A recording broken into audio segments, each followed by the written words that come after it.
ఈశ్వరో గురురాత్మేతి మూర్తిభేద విభాగిని వ్యోమవద్వ్యాప్తదేహాయ దక్షిణామూర్తయే నమః. శృతిస్మృతిపురాణానాం ఆలయం కరుణాలయం నమామి భగవత్పాదం శంకరం లోకశంకరం. నమః శ్రీ శంకరానంద గురుపాదాంబుజన్మనే సవిలాస మహామోహ గ్రాహగ్రాసైకకర్మణే. ఓం సహనా భవతు సహనౌ భునక్తు సహ వీర్యం కరవావహై తేజస్వినావధీతమస్తు మా విద్విషావహై. ఓం శాంతి శాంతి శాంతి. ఏకమేవాద్వితీయం సత్ నామరూపవివర్జితం సృష్టే పురాధునాప్యస్య తాదృక్త్వం తదితీర్యతే.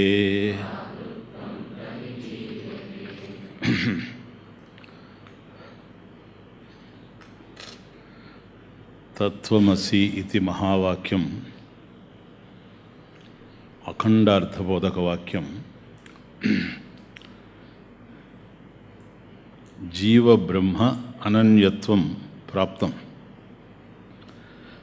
జీవుడు బ్రహ్మము కన్నా అన్యం కాదు అనేటువంటి పారమార్థిక సత్యాన్ని నిర్ధారణ చేసేటువంటి అఖండార్థ బోధక వాక్యం తత్వమసి. అందులో నిన్న తత్పద శోధన చేశాం కనుక తత్ త్వము అసి అనేటువంటి 3 పదాల్లో తత్పదం దేన్ని తెలియజేస్తూ ఉంది అని అంటే, సృష్టికి పూర్వం జగత్కారణం బ్రహ్మ ఏదైతే ఉండిందో అది ఏకంగా అద్వితీయంగా సద్రూపంగా ఉండింది, నామరూప వివర్జితంగా ఉండింది. సృష్టేహ పురా అధునా అపి, సృష్టి జరిగిన తరువాత అంటే నామరూపాత్మకమైనటువంటి జగత్తు ఆవిర్భవించిన తరువాత కూడాను ఆ బ్రహ్మమునందు ఏ విధమైనటువంటి మార్పు లేదు. అంటే ఏకంగా ఉన్నది ఏకంగానే ఉంది, అద్వితీయంగా ఉన్నది అద్వితీయంగానే ఉంది, సత్తుగా ఉన్నది సత్తుగానే ఉంది. కాబట్టి అధునా అపి, సృష్టి జరిగిన తర్వాత కూడాను ఈ నామరూపాలు వచ్చిన తర్వాత కూడాను అది ఎలాగైతే ఉండిందో ఇప్పుడు కూడా అలాగే ఉండింది అని తాదృక్త్వం. కాబట్టి ఆ స్వరూపం అట్లాగే ఉండడము అనేటువంటిది తాదృక్త్వం. సృష్టికి పూర్వం ఏ విధంగా అయితే స్వరూపం ఉండిందో బ్రహ్మస్వరూపం, జగత్కారణం బ్రహ్మ, ఆ స్వరూపం సృష్టి జరిగిన తర్వాత కూడా అలాగే ఉంది, ఏ విధమైనటువంటి మార్పులు లేకుండా ఉంది. మరి మార్పులతో ఈ ప్రపంచం మనకు తెలుస్తూ ఉంటే జగత్తులో గోచరించేటువంటి సమస్తమైనటువంటి మార్పులకు తాను ఆధారంగా ఉంది, కానీ తనలో ఏ విధమైనటువంటి మార్పు లేకుండా ఉంది. అనేకమైనటువంటి మార్పులకి అవకాశం ఇస్తున్నప్పటికీ కూడాను తనలో ఏ విధమైనటువంటి మార్పు లేకుండా ఉండేటువంటిది ఏదైతే ఉందో తాదృక్త్వం, ఈ విధమైనటువంటి స్వరూపం తత్ ఇది ఈర్యతే, అది తత్ అని చెప్పబడింది. ఇక మనకు తత్ అర్థమైపోయింది కనుక తత్వమసి. కాబట్టి త్వమ్ము అసి అనేటువంటి 2 పదాలు అర్థం కావాలి. ఆ తర్వాత ఈ త్వమసి ఈజ్ ఈక్వల్ టు తత్ అనేది కూడా అర్థం కావాలి. ప్లీజ్. శ్రోతుర్దేహేంద్రియాతీతం వస్త్వత్రత్వం పదేరితం ఏకతా గ్రాహ్యతే సీతి తదైక్యం అనుభూయతాం.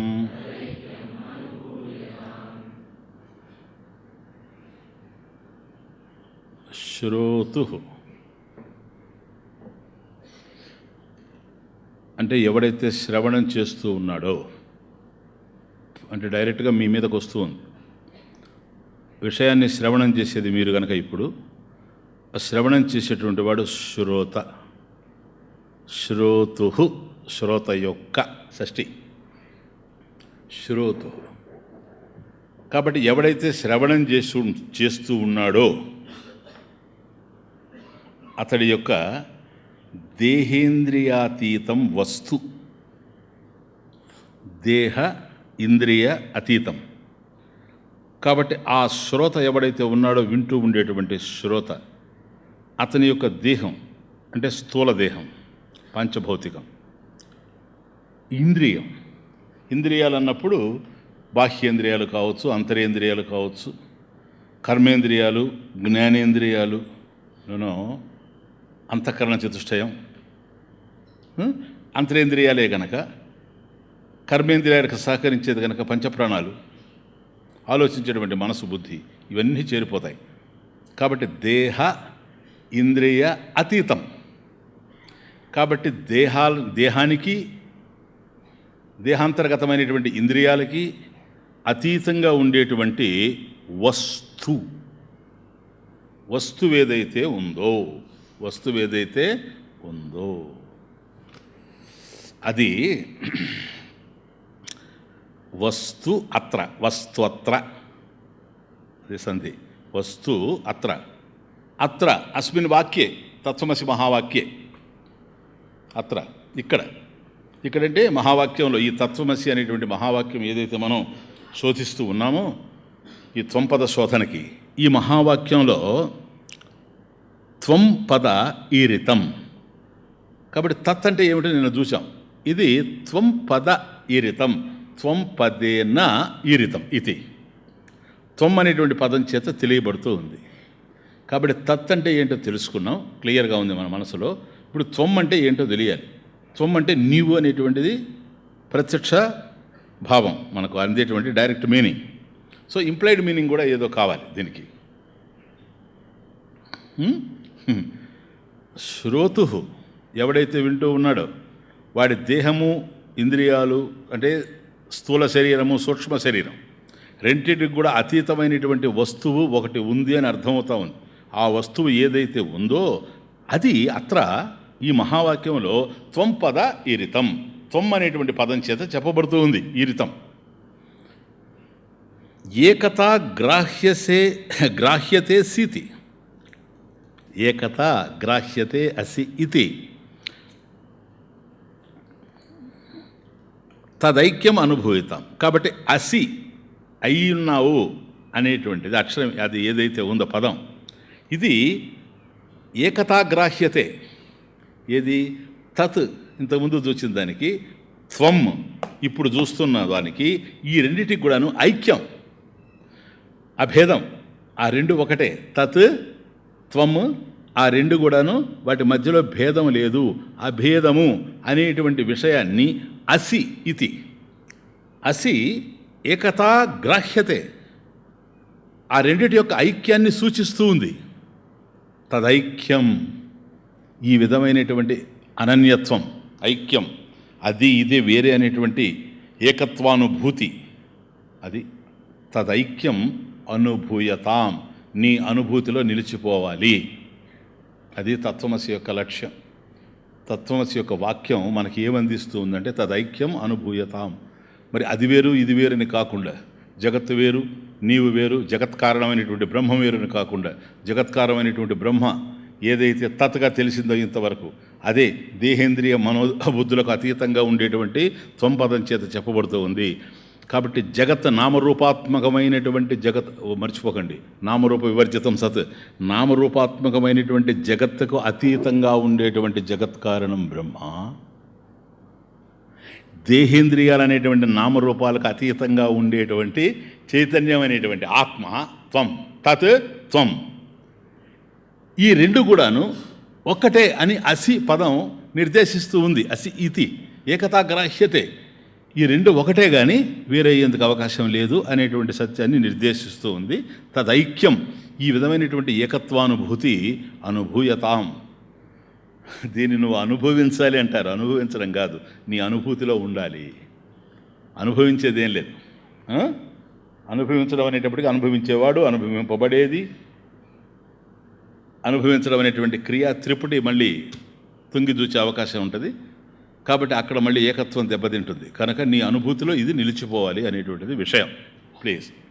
శ్రోతుహు, ఇక్కడ శ్రోతుహు అంటే ఉద్దాలక మహర్షి డైరెక్ట్గా వాడిని చూపిస్తున్నాడు. ఎవరిని? శ్వేతకేతుని. అరే అబ్బాయి, శ్రోతుహు, ఇప్పుడు నేను చెప్పేటువంటి జ్ఞానాన్ని ఎవడైతే శ్రవణం చేస్తూ ఉండాడో శ్రోతుహు నువ్వే. ఎందుకు శ్రోతుహు అనాలి? నువ్వు తొమ్మంటే పోయిండేది. ఎందుకు అనాలి అంటే వాడు తాదాత్మ్యం చెంది ఉండాడు, అది విషయం. మహామనాహ అనూచానమాని స్తబ్ద ఇది. కాబట్టి నాకన్నా బాగా తెలిసిన వాళ్ళు లేరు, నాకన్నా ప్రవచించగలిగేటువంటి వాళ్ళు లేరు అనేటువంటి అహంకారంతో నిండిపోయి ఉన్నాడు వాడు. ఆ అహంకారం జీవ సంబంధం అయింది. అది త్వం ఏదైతే ఇక్కడ నిర్దేశిస్తాడో, ఇప్పుడు చైతన్యంలో అహంకారం లేదు. ఎందుకని? రెండవ వస్తువు లేదు కాబట్టి దాంట్లో వచ్చేందుకు అవకాశం లేదు. ఆత్మలో అహంకారం వచ్చేందుకు అవకాశం లేదు. కానీ వీడు ఎప్పుడైతే మహామనాహ అనూచానమాని స్తబ్ద ఇటువంటివి కనపడ్డాయో వాడిలో, ఇప్పుడు అంటున్నాడు శ్రోతోహో. ఈ విధంగా ఎవడైతే ఇంతకాలం ఇలా మాట్లాడుతూ ఇది నేను అని అనుకుంటూ ఉండాడో, శ్వేతకేతుహో జీవనామక ఇది. ఆ శ్వేతకేతు ఎవరో వాడే ఇక్కడ జీవుడు. ఇప్పుడు వాడు తాదాత్మ్యం చెందాడు, ఐడెంటిఫై అయ్యాడు. నాకన్నా బాగా తెలిసిన వాళ్ళు లేరంటే వాడు దేహం అని కాదు అర్థం. ఎందుకని? తెలుసుకునేటువంటి దేహం కాదు. కాబట్టి బుద్ధితో తాదాత్మ్యం చెందాడు కనుక నా బుద్ధిలో ఇటువంటి జ్ఞానం ఉంది. బుద్ధి అయితే అందరికీ ఉంది కానీ నాలో ఉన్నంత జ్ఞానం అందరిలో లేదు. వాక్ అయితే అందరికీ ఉంది కానీ నా విధంగా ప్రవచించగలిగేటువంటి వాళ్ళు లేరు. కాబట్టి ఆ వాక్ అనేటువంటిది వచ్చినప్పుడు వాడు కర్మేంద్రియాల్లోకి వచ్చేస్తూ ఉన్నాడు మళ్ళీ. అక్కడ అది విషయం అర్థమైంది. మహామనాహ అన్నప్పుడు అటు సూక్ష్మ శరీరం అక్కడ పోయి సూక్ష్మంలో బుద్ధి నేను అని మాట్లాడుతూ ఉన్నాడు.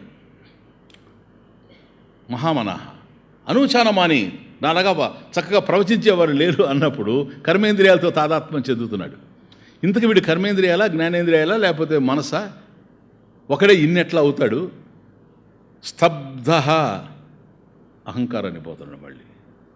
అహం, నేను నేను నేను ఆ నేనేమిటి? స్వరూపం కాదు.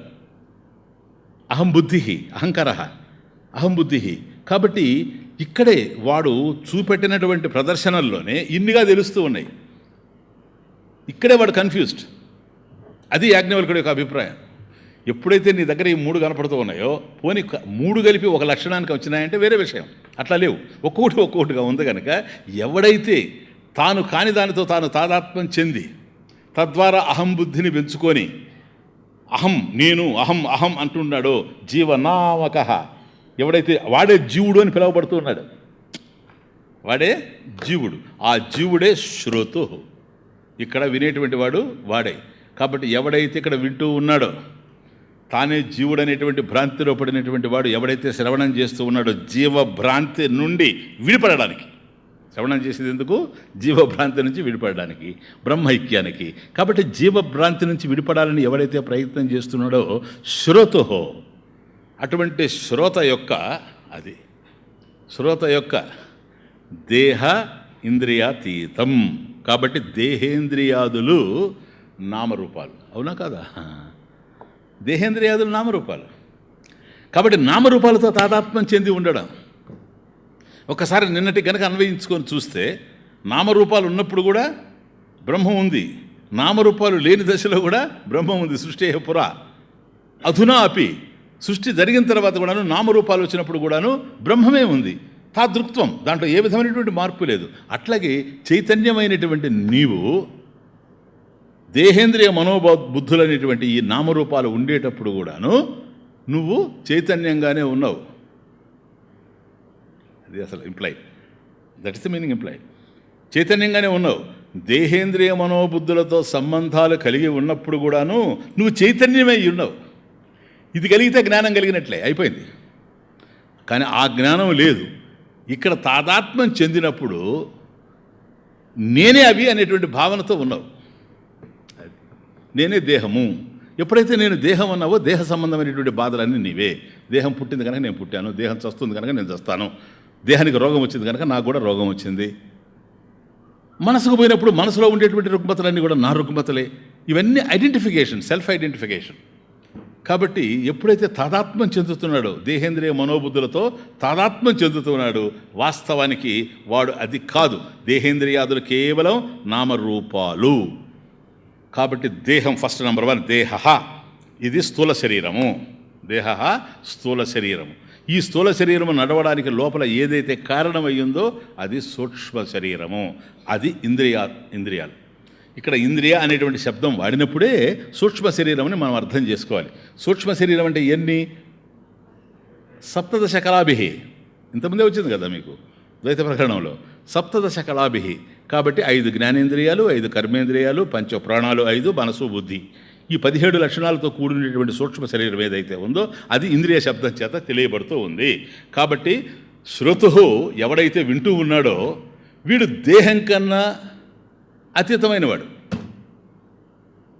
ఇంద్రియాల కన్నా అతీతమైనవాడు. అంటే స్థూల శరీరం కన్నా అతీతుడు, సూక్ష్మ శరీరం కన్నా అతీతుడు. ఇది వాడు అడ్రస్ చెప్తున్నాడు. త్వం ఎక్కడుందిరా ఇక్కడ? స్థూలమే కనుక త్వం అయ్యేటట్లయితే సూక్ష్మం త్వం కాదు. సూక్ష్మంలో కూడా 17 లక్షణాలు ఉన్నాయి. ఏ ఒక్కదాంతో నువ్వు తాదాత్మ్యం చెందినా మిగతా 16 నువ్వు కాదని అర్థమవుతుంది. అర్థం చేసుకో. కాబట్టి సూక్ష్మం అనేది ఉంది. సూక్ష్మంలో మార్పులు వస్తూ ఉన్నాయి. సమస్తమైనటువంటి వికారాలు సూక్ష్మంలో నడుస్తూ ఉన్నాయి. ఈ సమస్తమైనటువంటి వికారాలకు ఆధారంగా నువ్వు ఉన్నావు. వికారాలు ఉన్నాయి, నువ్వు ఉన్నావు. వికారాలు లేకపోయినా నువ్వు ఉంటావు. ఇది చైతన్యం అంటే. అది త్వంపదం చేత చెప్పబడుతుంది. కాబట్టి శ్రోత ఎవడైతే ఉండాడో వాడి దగ్గర ప్రధానంగా 2 తెలుస్తూ ఉన్నాయి. నేను అనేది ఒకటి తెలుస్తుంది. అందుకని దేహ నేను అంటూ మొదలవుతాడు. నేనంటే ఎవరికైనా సాధారణంగా ఏ అభిప్రాయం ఉందంటే నేనంటే దేహం అనే అభిప్రాయమే ఉంది. కాబట్టి ఈ దేహానికి సంబంధించి ఏది ఉండినా కూడా నాది అంటాడు. అర్థమవుతుంది. కాబట్టి నేను నావి, నాకు సంబంధించినవని అర్థం.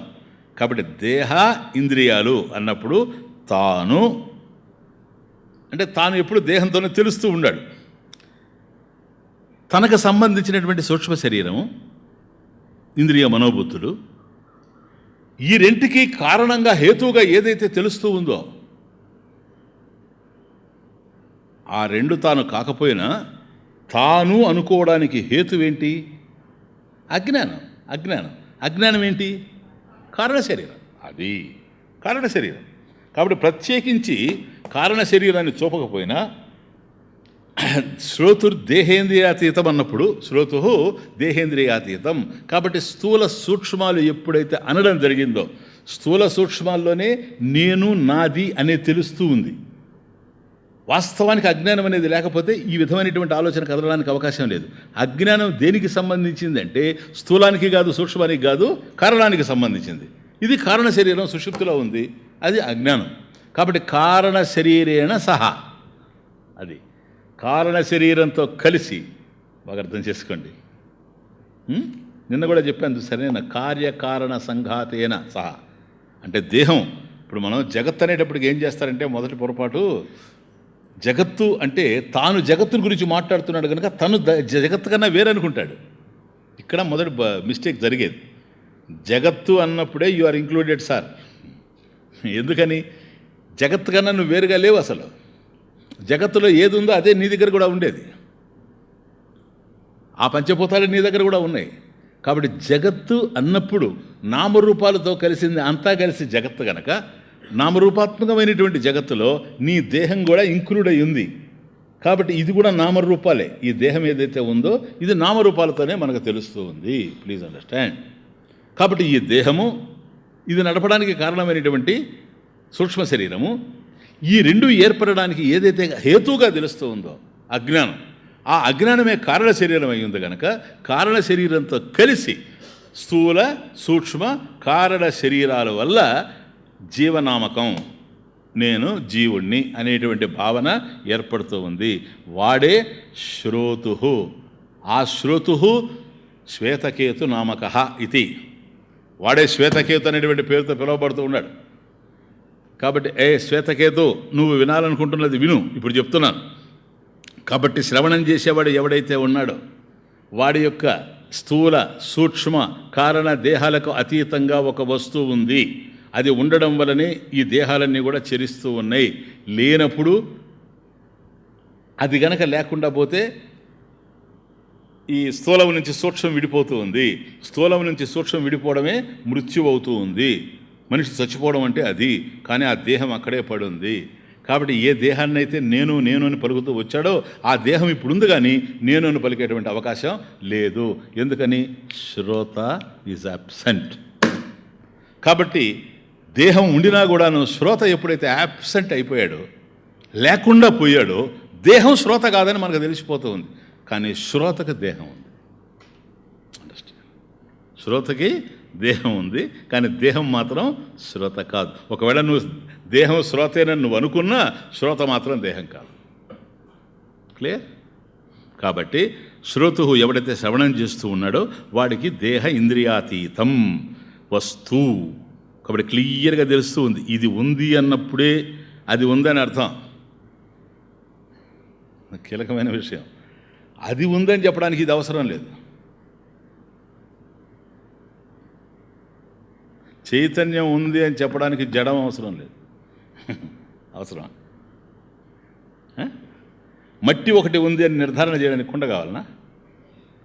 కానీ మట్టిని ఊహించకుండా కుండను మాత్రం నువ్వు మాట్లాడలేవు. అది కాబట్టి దేహం ఏదైతే ఉందో చైతన్యం అనేది ఒకటి ఉంది, త్వంపదం చేత తెలియబడుతూ ఉంది. ఆ త్వంపదం చేత తెలియబడేటువంటి చైతన్యం ఆత్మ ఏదైతే ఉందో అది దేహము ఇంద్రియాలు ఉండడం వల్లనే తెలుస్తుంది అనడానికి లేదు.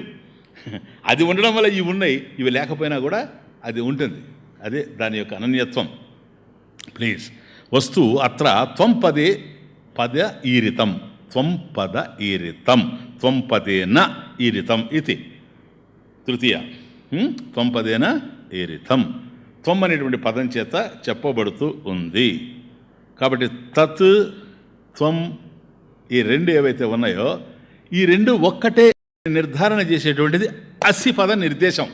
అసి ఐక్యార్థం. ఇది అది రెండు కూడా ఒక్కటే, ఐక్యం. ఐక్యార్థమే అసిపద నిర్దేశం. ఇప్పుడు దాన్ని మనం అసిపద శోధన చేయాలి. త్వంపదన అయిపోయిన తర్వాత అసిపద శోధన చేయాలి. Just listen. కాబట్టి దేహ ఇంద్రియాతీతం అన్నప్పుడు దేహ అనేటువంటిది స్థూల దేహం ఇక్కడ ప్రధానంగా. ఎందుకని ఇంద్రియ అనే శబ్దం వచ్చింది కనుక సూక్ష్మదేహాన్ని టచ్ చేయడం లేదు, అది సూక్ష్మదేహాన్ని తెలియజేస్తుంది, సూచిస్తూ ఉంది. కాబట్టి దేహము అని అన్నాడు అంటప్పుడు స్థూల దేహమే కనుక స్థూల దేహం ఎక్కడైతే చెరుస్తూ ఉందో స్థూల దేహం చెరించేటువంటి ప్రదేశం స్థూల జగత్. జగత్తులోనే ఉంది, కాకపోతే స్థూల జగత్. కాబట్టి ఈ స్థూలమైనటువంటి ప్రపంచం, ఈ దేహం ఎక్కడ తిరుగుతూ ఉంది? ఫిజికల్ వరల్డ్, ఈ స్థూల ప్రపంచంలోనే తిరుగుతూ ఉంది. కాబట్టి స్థూల ప్రపంచం మనకు ఎప్పుడు అనుభవానికి అందుతూ ఉంది అని అంటే నువ్వు గాఢ నిద్రలో ఉన్నప్పుడు కానీ లేక స్వప్నంలో ఉన్నప్పుడు కానీ నీకు స్థూల ప్రపంచం తెలిసి రావడం లేదు కదా. తెలిస్తే ఇంట్లో దొంగతనం చేయలేడు కదా. మనకు అది తెలియదు కనుకనే మన ఇంట్లో వాడు దొంగతనం చేస్తున్నాడు మనం నిద్రపోతుంటే. కాబట్టి సూక్ష్మంలో నువ్వు ఉండేటప్పుడు స్థూల జగత్తుకు సంబంధించినటువంటి ఎరుక నీ దగ్గర లేదు. కాబట్టి దేహం ఏదైతే ఉందో ఇది స్థూల దేహం గనక స్థూల దేహము స్థూల జగత్తులోనే చరిస్తూ ఉంది. స్థూల జగత్తులో స్థూల దేహం చరించేటువంటి సమయం ఏదో, అవస్థ ఏదో అది జాగ్రత్త అవస్థ, అంతేకేలేదు. కాబట్టి దేహం అన్నప్పుడే స్థూల దేహము అన్నప్పుడే స్థూల దేహం నీకు ఎక్కడ తెలుస్తూ ఉంటుందో తెలుసా? జాగ్రత్త అవస్థలోనే తెలుస్తుంది. కాబట్టి ఎప్పుడైతే స్థూల దేహానికన్నా నువ్వు అతీతము అని మాట్లాడుతూ ఉన్నాడో, ఈ స్థూల జగత్తు ఏదైతే కనపడుతూ ఉందో, సూక్ష్మంగా చెప్తున్నా, ఇది నేను టచ్ చేయకూడదు. స్థూల జగత్తు నీకు ఏదైతే కనపడుతూ ఉందో దానికైనా నువ్వు అతీతమైనటువంటి వాడివి అని అర్థం. అతీతం ఎవరక్కడ? నువ్వు కాదు, తత్. ముందు శ్లోకం. కాబట్టి స్థూల జగత్తు కన్నా అతీతమైంది తత్. స్థూల దేహం కన్నా అతీతమైనటువంటి వాడివి నువ్వు. అది ఈక్వేషన్. క్లియర్? స్థూల జగత్తు నామరూపాలు కదా, నామరూపాలకు అతీతమైనటువంటిది జగత్ కారణం బ్రహ్మ. నీ దేహం, స్థూల దేహం నామరూపాలు, ఎంతకనికే లేదు. ఇది చెయ్యి, రూపం ఉంది, నామం ఉంది. ఇవి గోళ్ళు, రూపం ఉంది, నామం ఉంది. ఇవి వెంట్రుకలు, రూపం ఉంది, నామం ఉంది. అంత నామరూపాలు, ఎంతకన్నా ఇంకేమీ లేదు. వాచారంభణం, వికారం, నామదే. కనుక దీనికి అతీతంగా ఉన్నావని అర్థం.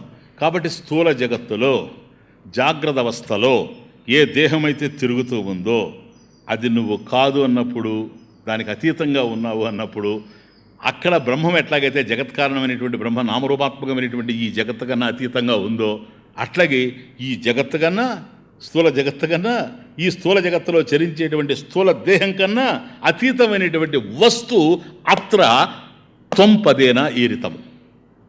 అదే ఇక్కడ త్వం, నీవు అని చెప్పబడుతూ ఉంది.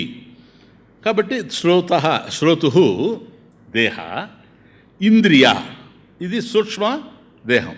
ఇంద్రియ అనేటువంటిది సూక్ష్మదేహం.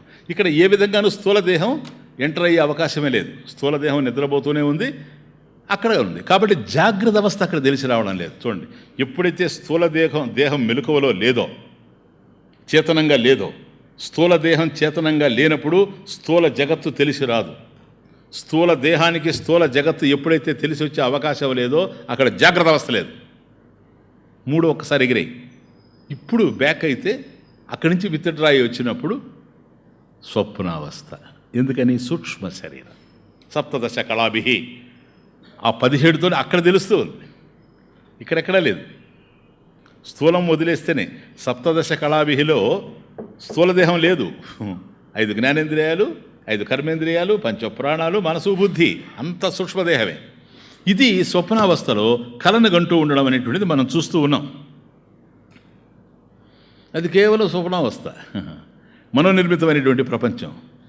ఈ రెండింటి నుంచి విత్డ్రా అయినప్పుడు ఏదైతే సుషుప్తి ఉందో అక్కడ అటు స్థూల జగత్తు లేదు, సూక్ష్మ జగత్తు లేదు. కాబట్టి స్థూల సూక్ష్మాలకు అతీతంగా కారణ రూపంలో, బీజ రూపంలో, అజ్ఞాన రూపంలో ఉంది. అక్కడ తెలిసి రావడం లేదేమి. ఒకవేళ అదొక పెద్ద సబ్జెక్టు, భామతి వ్యాఖ్యలో అక్కడే పెద్ద డిస్కషన్. ఒకవేళ సుషుప్తిలోనే గనక ఎరుక కలిగిపోతే అప్పుడు 2 అవస్థలే ఉంటాయి, 3 అవస్థే లేదు. ఇంకేం సుషుప్త అవస్థ? నేను బ్రహ్మము అని కనుక ఈ 2 అవస్థలు దాటిన తర్వాత నీకు అర్థమైతే 3 అవస్థ లేదు. అవస్థాద్వయమే, అవస్థాత్రయం లేదు. కాబట్టి దానిని ఎందుకు అవస్థ అనాల్సి వచ్చింది అంటే అదొకటి ఉంది, ఈ రెండింటికి అతీతంగానే ఉంది, కానీ తన ఎరుక లేకుండా ఉంది. తన స్వరూపం తనకు తెలిసి రావడం లేదు. నేను ఆత్మ అనేటువంటి ఎరుక అక్కడ లేదు. ఎరుక లేదు గనక జ్ఞానం లేదు, జ్ఞానం లేదు కనుక అజ్ఞానం ఉంది, అజ్ఞానం ఉంది కనుక కారణ శరీరం. అంతే, ఇంకా అది లాజిక్. క్లియర్? అది ప్లీజ్. కాబట్టి ఈ మూడింటిని బట్టి చూసినప్పుడు ఇక్కడ దేహేంద్రియాతీతం అంటే స్థూల సూక్ష్మ కారణ శరీరాదతీతం. అది ఇంకేం లేదు. శరీర త్రయం ఏదైతే ఉందో దానికి అతీతంగా ఉంది అని అర్థం. ఈ శరీర త్రయంలోనే కదా మనకు పంచకోశాలు వస్తాయి. శరీరాలు 3, కోశాలు 5. అన్నమయం, ప్రాణమయం, మనోమయం, విజ్ఞానమయం, ఆనందమయం కదా. పంచకోశాతీత, దేహేంద్రియాతీతం, పంచకోశాతీత, పంచకోశాలకు అతీతంగా ఉండేటువంటిది. ఈ 3 ఏవైతే ఉన్నాయో జాగ్రత్త, స్వప్న, సుషుప్తి అవస్థలు, ఆ 3 అవస్థల్లోనే ఈ పంచకోశాలు తెలుస్తూ ఉన్నాయి. అంతే కదా నాయన. పంచకోశాలు ఎక్కడ తెలుస్తున్నాయి? అన్నమయ, ప్రాణమయ, మనోమయ, విజ్ఞానమయ, ఈ 4 కూడాను మీకు జాగ్రత్త స్వప్నాల్లో తెలుస్తూ ఉన్నాయి. ఆనందమయ కోశం అంతే, సుషుప్తిలో తెలుస్తూ ఉంది. కాబట్టి పంచకోశాలు ఎక్కడున్నాయి అంటే అవస్థాత్రయంలోనే ఉన్నాయి. కాబట్టి 3 అవస్థలు 5 కోశాలు ఏవైతే ఉన్నాయో వాటిల్లోనే మీకు తెలుస్తుంది, అంత ఇంకేమీ లేదు. దేహేంద్రియాతీతం అన్నప్పుడు పంచకోశాలకు అతీతమైనటువంటిది అవస్థాత్రయాతీతం, అంటే అవస్థాత్రయానికి సాక్షి. అంటే అవస్థాత్రయాతీతం ఇవి వేరుగా అది ఎక్కడో ఉందని కాదు. ఈ 3 అవస్థలు ఉండేటప్పుడు అది జాగ్రత్త అయినా, స్వప్నమైనా, సుషుప్తైనా ఇది ఉంది, ఇది ప్రకాశిస్తూనే ఉంది.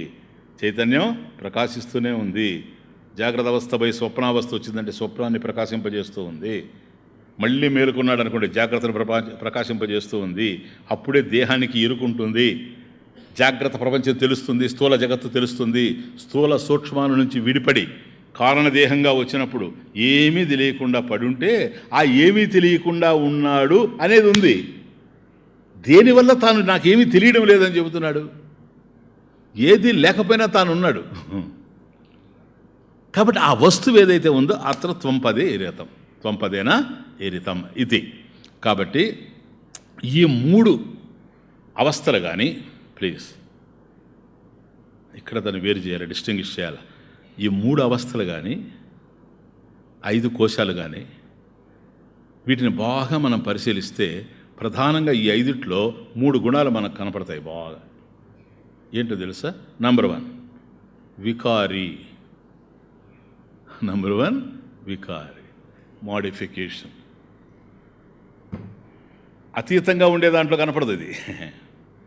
దేహేంద్రియాతీతం ఏదైతే ఉందో అక్కడ కనపడదు వికారం అనేటువంటిది. వికారం అంటే మార్పు, మోడిఫికేషన్. వికారి మార్పు చెందుతూ ఉంటుంది. జాగ్రత్త అవస్థలో నీకు మార్పులు తెలుస్తాయి, స్వప్నావస్థలో కూడా నీకు మార్పులు తెలుస్తాయి. సుషుప్తి కూడా వాటికి భిన్నంగా ఉంది కనుక మార్పే.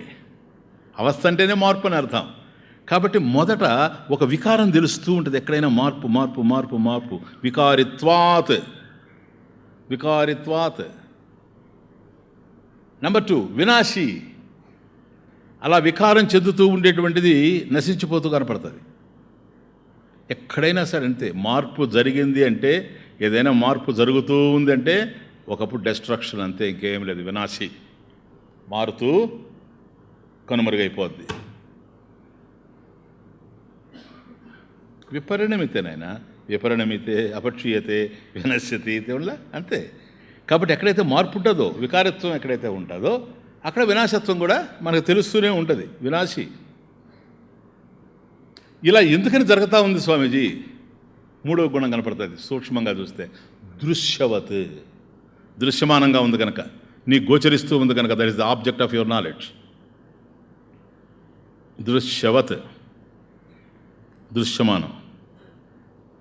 ఘటవత్ పరిదృశ్యమానం. కుండ ఎట్లాగైతే నీకు కనపడుతూ ఉందో అట్లా కనపడుతూ ఉంది. జాగ్రత్త నీకు తెలుస్తూ ఉంది, స్వప్నం నీకు తెలుస్తూ ఉంది. సుషుప్తి కూడా, సుషుప్తిలో ఏమీ తెలియడం లేదు కానీ నీకు తెలుస్తూ ఉంది అక్కడ ఒక అజ్ఞానం ఉందని. అందుకని లేచిన తర్వాత చెప్తున్నావు నాకేం అక్కడ తెలియడం లేదని. సో అవన్నీ వికారం, మార్పు చెందుతూ ఉన్నాయి. వికారిత్వాత్. కాబట్టి దేహ వినాశత్వాత్ వికారిత్వాత్ అతః దేహ ఆత్మ నభవతి. ఎట్టి పరిస్థితుల్లో ఆత్మ అయ్యేందుకు అవకాశం లేదు. త్వంపదానికి ఇవి ఏవి అర్థాలు అయ్యేందుకు అవకాశమే లేదు. ప్లీజ్. కనుక స్థూలం తాను కాదని, ఎందుకని? సూక్ష్మానికి పోయేటప్పుడే స్థూలం తాను కాదని అర్థమైపోతుంది. సూక్ష్మం కూడా కాదని, ఎందుకని? స్థూలానికి వస్తే మళ్ళీ సూక్ష్మం కాదని తెలుస్తుంది. సూక్ష్మ శరీరంలో ఒక కుటుంబం, స్థూల శరీరంలో ఒక కుటుంబం. ఇక్కడ ఒక సంసారం, అక్కడ ఒక సంసారం. ఇది మనసుకే తెలిసింది, అది మనసుకే తెలిసింది.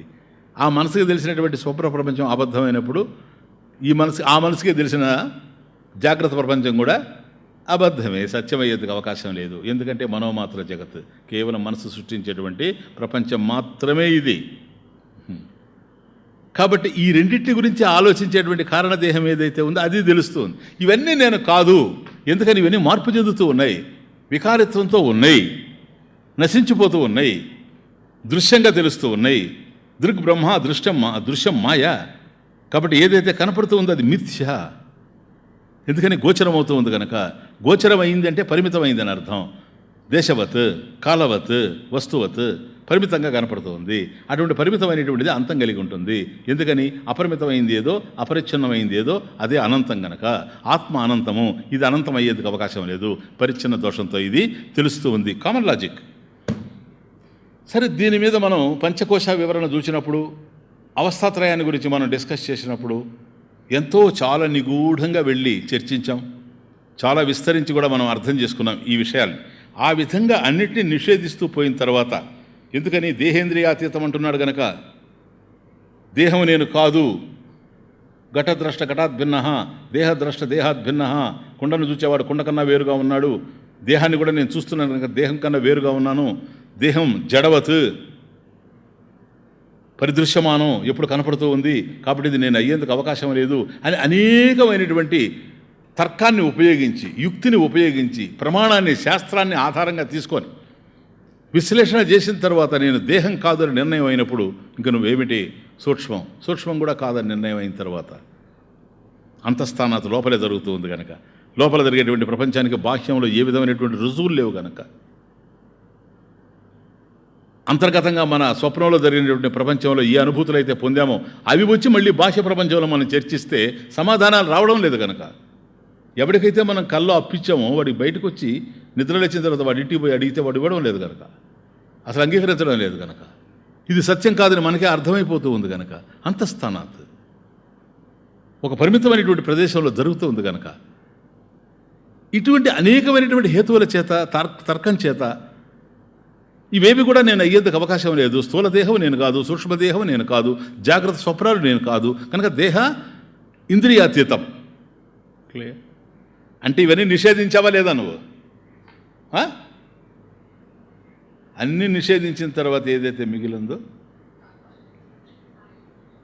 తత్సాక్షి త్వంపదేరితం. సాక్షి నిషేధావధి సాక్షి. అది అలా సత్యానికి డెఫినేషన్ కూడా అంతే. That which cannot be negated in 3 periods of time. 3 కాలాల్లో కూడా దేన్నైతే మనం నిషేధించడానికి అవకాశం లేదో అదే సత్యం. తత్ సత్యం త్వమేవ, తత్త్వమేవ. అది ఆడ తత్త్వం. అసిపదం వచ్చినప్పుడు ఇంక అర్థమవుతుంది మీకు. ఇక్కడికి అర్థమవుతుంది తత్వం. తమాషగా అంటే అది చూడ పదం. ఓకే, మీకు చెప్తాను. నాకు ఆయన తత్వం ఏమిటో అర్థమే కావడం లేదండి. విన్నారా? అంటే ఆ రోజుల్లో మన పూర్వీకులకి సామాన్యంగా మాట్లాడే మాటల్లో కూడా వేదాంత పరిభాషే. ఆయన తత్వం ఏమిటో నాకు తెలియలేదండి. అంటే అతడి నిజస్వభావం ఏమిటో, నిజస్వరూపం ఏమిటో, తత్ త్వం. ఆ త్వం పదం యొక్క తద్రూపం ఏంటో నాకు అర్థం కావడం లేదు. ఎంత గొప్ప విషయం అంటే చంద్రుడు, అతని తత్వం నాకు తెలియడం లేదండి అంటే. అందువల్ల తత్వశాస్త్రము అని మనం అంటే దాన్ని ఇంగ్లీష్లో ఫిలాసఫీ అని ఎవడన్నా ట్రాన్స్లేట్ చేస్తే దాన్ని ఎట్లా అర్థం చేసుకోవాలనో ఎన్ని జన్మలు ఎత్తినా నాకు అర్థం కాదు. కాబట్టి తత్వశాస్త్రము అన్నప్పుడే తత్ త్వము దానికి సంబంధించిన శాస్త్రం ఇది. శాసనాత్ శంసనాత్ ఇది శాస్త్రం. ఈ తత్వమసి వాక్యార్థాన్ని ఎట్లా అర్థం చేసుకుంటున్నామో తత్వశాస్త్రం అనే పదాన్ని అట్లా అర్థం చేసుకోవాలి. తత్వశాస్త్ర గ్రంథం తత్ త్వము శాస్త్రం, శాసనాత్ శంసనాత్, ఆ మూడింటికి అర్థం తెలియాలి. ఫిలాసఫీ అనే ఒక మాట మాట్లాడేస్తే వాట్ ఈజ్ ఫిలాసఫీ? ఏంటి సార్ ఫిలాసఫీ? అర్థమవుతుంది ఇప్పుడు. అందువల్ల ఈ మన సంస్కృత భాషలో వేదాంత శాస్త్రం అంతా కూడాను భావగర్భితంగా నిండిపోయింది. ఏదో చెప్పగలం కానీ వర్డ్ మీనింగ్ ఇవ్వగలమే కానీ అంతకు మించి డీప్గా పోలేం. ఎందుకంటే అక్కడ అసలు లేదు, దీనికి సంబంధించినటువంటి సంస్కృతే లేదు, దీనికి సంబంధించిన ఆధారమే లేదు. వచ్చిన బాధ అంతా అది. దేర్ ఫోర్ ప్లీజ్ నిషేధావధి సాక్షి తత్ సాక్షి త్వంపదేరితం. తత్ సాక్షి త్వంపదేరితం. త్వంపదేనా ఏరితం. సరిపడా నాయన. ఇది ఇంకొక ఈక్వేషన్, మళ్ళీ అవర్ ఓన్ క్రియేషన్. ఈ క్వశ్చన్ ఏంటో తెలుసా? శ్రోతు దేహేంద్రియాతీతం వస్తు, శ్రోతు దేహేంద్రియాతీతం వస్తు త్వంపదేన ఈరితం. సాక్షి, నిషేధావధి సాక్షి త్వం, అది త్వం. ఓకే స్వామీజీ, పూర్వపక్షాలు.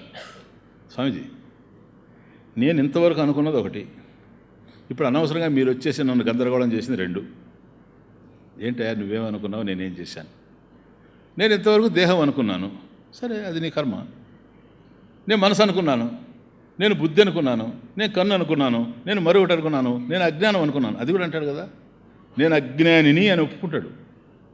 అది ఎంత ఘోరం అంటే, నేను అజ్ఞానిని అని అంటే నువ్వు అజ్ఞానివి అనే జ్ఞానం నీకు ఉంది కదా, ఉందా లేదా? నీ అజ్ఞానానికి సంబంధించిన జ్ఞానం నీకు లేకపోతే నువ్వు అజ్ఞానివి నువ్వు ఎట్లా చెప్పగలవు? నేను చెప్తే అర్థం ఉంది, నన్ను గురించి నువ్వు చెప్తే అర్థం ఉంది, నువ్వే ఎట్లా చెప్తావు అంటున్నా? నువ్వు అజ్ఞానివై అని ఎదుటి వాడు చెప్తే అర్థం ఉంది. నేను అజ్ఞానిని అంటే ఓహో నువ్వు అజ్ఞానివి అంటే నీకు అజ్ఞానం, ఎవరికైతే అజ్ఞానం ఉందో వాడు అజ్ఞాని అని నీకు అర్థమైందే. అజ్ఞానికి అసలు అజ్ఞాని యొక్క గొప్పతనం ఎక్కడుంది? అజ్ఞానానికి సంబంధించిన జ్ఞానం లేకపోవడమే అజ్ఞాని యొక్క గొప్పతనానికి నిదర్శనం. అది కదా మన డెఫినేషన్. ఇప్పుడు అజ్ఞానం నాకు తెలిసిందే అని అన్నాడంటే వాడు జ్ఞానే కానీ అజ్ఞాని ఎట్లా అవుతాడని. ఇదంతా తర్కశాస్త్రం, అర్థమవుతుంది ఇప్పుడు. కాబట్టి ఇప్పుడు మనం చూసినంత వరకు ఒకటి అర్థమవుతా ఉంది మనకు. స్వామీజీ, నేను దేహం అని నమ్మాను, నువ్వు వచ్చి దేహం కాదంటున్నావు. నేను మనసు అనుకున్నాను ఇంతకాలం, అర్థమవుతుందా? ఇప్పుడు చెప్పు, నేను మనసు కాదు, నేను బుద్ధి కాదు, నేను దేహం కాదు, నేను నమ్మింది ఒకటి, నువ్వు చెప్పేది ఒకటి. ఇంతకుముందు నేను నమ్మిన దాంతోనే నేను బాధలు పడుతున్నా, అది ఒక రకమైన బాధ, అది రోలు మీద ఉన్న బాధ. నువ్వు వచ్చి బోధ చేసిన తర్వాత డోల్ అయింది అది. ఎందుకంటే రెండు రకాలుగా ఉన్నాయి. ఇది ఎట్లా సాధ్యము? కిము స్వాత్మేన వస్తు అస్తి, భాష్యంలోలే కిము స్వాత్మేన వస్తు అస్తి. ఇది ఒక క్వశ్చన్. ఏంటో తెలుసా? ఇది నేను కాదు, అది నేను కాదు, అది నేను కాదు అని అన్ని నిషేధించిన తర్వాత నిషేధావధి అని చెప్తున్నావు కదా నువ్వు. అన్నిటి నిషేధించిన తర్వాత ఏదో ఉంది అంటున్నావు. సర్వాన్ని నిషేధించిన తర్వాత స్వాత్మేన వస్తు అస్తి కిం, నేను అని చెప్పుకోదగింది ఏముంది కనుక అన్నీ నిషేధించేసిళ్ళ. మంచి పాయింట్. అది ఆత్మ మీద కొద్ది విమర్శ చేసేవాళ్ళు ఇట్లా చేశారు పూర్వం. కిము స్వాత్మేన వస్తు అస్తి, స్వాత్మ నా ఆత్మ, వన్స్ ఓన్ సెల్ఫ్ అనేది ఎక్కడుంది? అంతా నిషేధింపబడింది కదా అంటాడు. ఏమి లేదని చెప్పేస్తే ఇప్పుడు ఇది పోయింది, అది పోయింది, అది పోయింది, ఇది పోయింది, ఇది పోయింది, ఇది పోయింది, ఇంకేం లేదు, ఇంకేముంది అంటే ఉల్లిపొర విప్పుకుంటూ పోయినట్టే. ఉల్లిపాయ తీసుకొని పకోడీ చేసుకోవాలని పకోడీ తీసాడు అనుకోండి, లాస్ట్కి వచ్చేటప్పుడు నో పకోడీ. ఎందుకని? మొత్తం ఊడిపోయింది కనుక. అంతే కదా ఇది కూడా. అన్నిటిని నిషేధించుకొని ఇంద్రియాలు నేను కాదు, దేహం నేను కాదు, మనసు నేను కాదు, బుద్ధి నేను కాదు, ఏది కనపడితే అది నేను కాదంటేవి దృశ్యత్వాత్. ఏది వినపడితే అది నేను కాదంటేవి శ్రవణం జరుగుతూ ఉంది కనుక, నీకన్నా అన్యంగా తెలుస్తూ ఉంది కనుక. కాబట్టి కిము స్వాత్మేన వస్తు అస్తి, ఇంకా నేను అనేది ఏముంది? బాగా అర్థం చేయి. అంటే ఏం కావాలి నీకు? తమాషా చూడండి, ఇక్కడ బట్టి తమాషా లాజిక్ ఇది. నీకేం కావాలని? అన్నిటిని నిషేధించిన తర్వాత అది ఉందని తెలియాలి కదా, నిషేధించింది.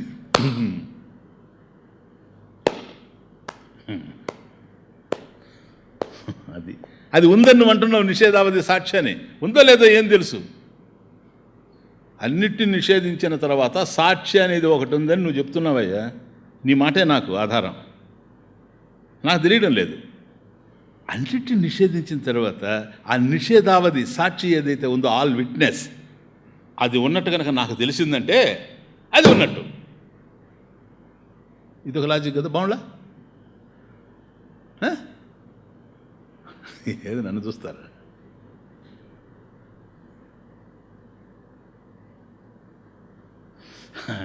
చాలా బుద్ధితో తర్కించి ఆయన అడిగినట్టు ఆ ప్రశ్న. అప్పుడు ఆయనకి ఏమని చెప్పాలి మనం? బుద్ధిహీనుడా ఇట్లాగే చెప్పాలా? వాడిని సంబోధించడం ముడమతే. ఇదిగో ఒక మాట చెబుతాను నేను, ఆ సాక్షి ఏదైతే ఉందో నిషేధావధి సాక్షి, దాన్ని నువ్వు తెలుసుకోవాలంటున్నావు కదా, దేంతో తెలుసుకుంటావురా?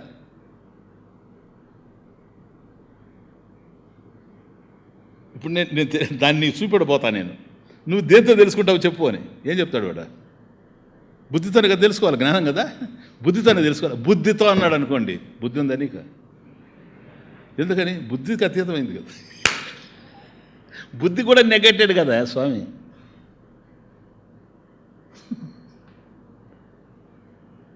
సాక్షి దగ్గరికి నువ్వు ఎప్పుడు వస్తావో తెలుసా? బుద్ధి ఉంటే రావు. అర్థమైంది? బుద్ధి లేనప్పుడు ఉన్న బుద్ధి పోయింది. బుద్ధి నేను కాదని నిర్ణయం చేశావు కదా. మనోబుద్ధి అహంకార చిత్తాని నాహం అహంనా, ఇవేవి నేను కాదు. సపోజ్ సాక్షి నాకు తెలిస్తేనే నేను సాక్షి ఉంది అని యాక్సెప్ట్ చేస్తాను అని కనుక నువ్వంటే నీకు సాక్షి తెలియాలి. కోర్స్ సాక్షి ఉంది, తెలుసుకోవడానికి నీ దగ్గర పరికరం ఏంటని నేను అడుగుతున్నా. దేంతో తెలుసుకుంటావు? బుద్ధితో తెలుసుకుంటాను, అయిపోయింది. బుద్ధితో తెలుసుకునేది సాక్షి కాదు. బుద్ధితో తెలుసుకునేది జాగ్రత్తలన్నా ఉంటుంది, స్వప్నంలైనా ఉంటుంది, కానీ సుషుప్తులనే లేదు బుద్ధితో తెలుసుకునేది. అవస్థాత్రయంలో మూడో దాంట్లోనే లేదు బుద్ధి ద్వారా నువ్వు తెలుసుకునేది. అలాంటి దాన్ని సాక్షితో ఎట్లా తెలుసుకుంటావు? నువ్వు చెప్పు, సాక్షిని ఎట్లా తెలుసుకుంటావు? ఈయన ఆన్సర్, ఈయన దేని చేతనైతే సర్వే అనుభూయంతే, దేని చేతైతే సమస్తం అనుభవానికి అందుతుందో, ఈయన సర్వే అనుభూయంతే యహ స్వయం న అనుభూయతే. See the beauty. ఏదైతే అన్నిటినీ తెలుసుకుంటూ ఉందో, అన్నిటిని అనుభవిస్తూ ఉందో, అటువంటిది తనను అనుభవించడానికి మరొకటి లేదు. ఏదైతే సమస్తాన్ని తెలుసుకుంటూ ఉందో దానిని తెలుసుకునేది వేరొకటి లేదు. కాబట్టి అది అనుభవ రూపం కాదు. See the point. ఆయన అనుభవాన్ని నాకు కలిగించాడు ఆ గురువు ఈ లఘు. అనుభవ రూపం కాదు, అది అనుభూతి స్వరూపం.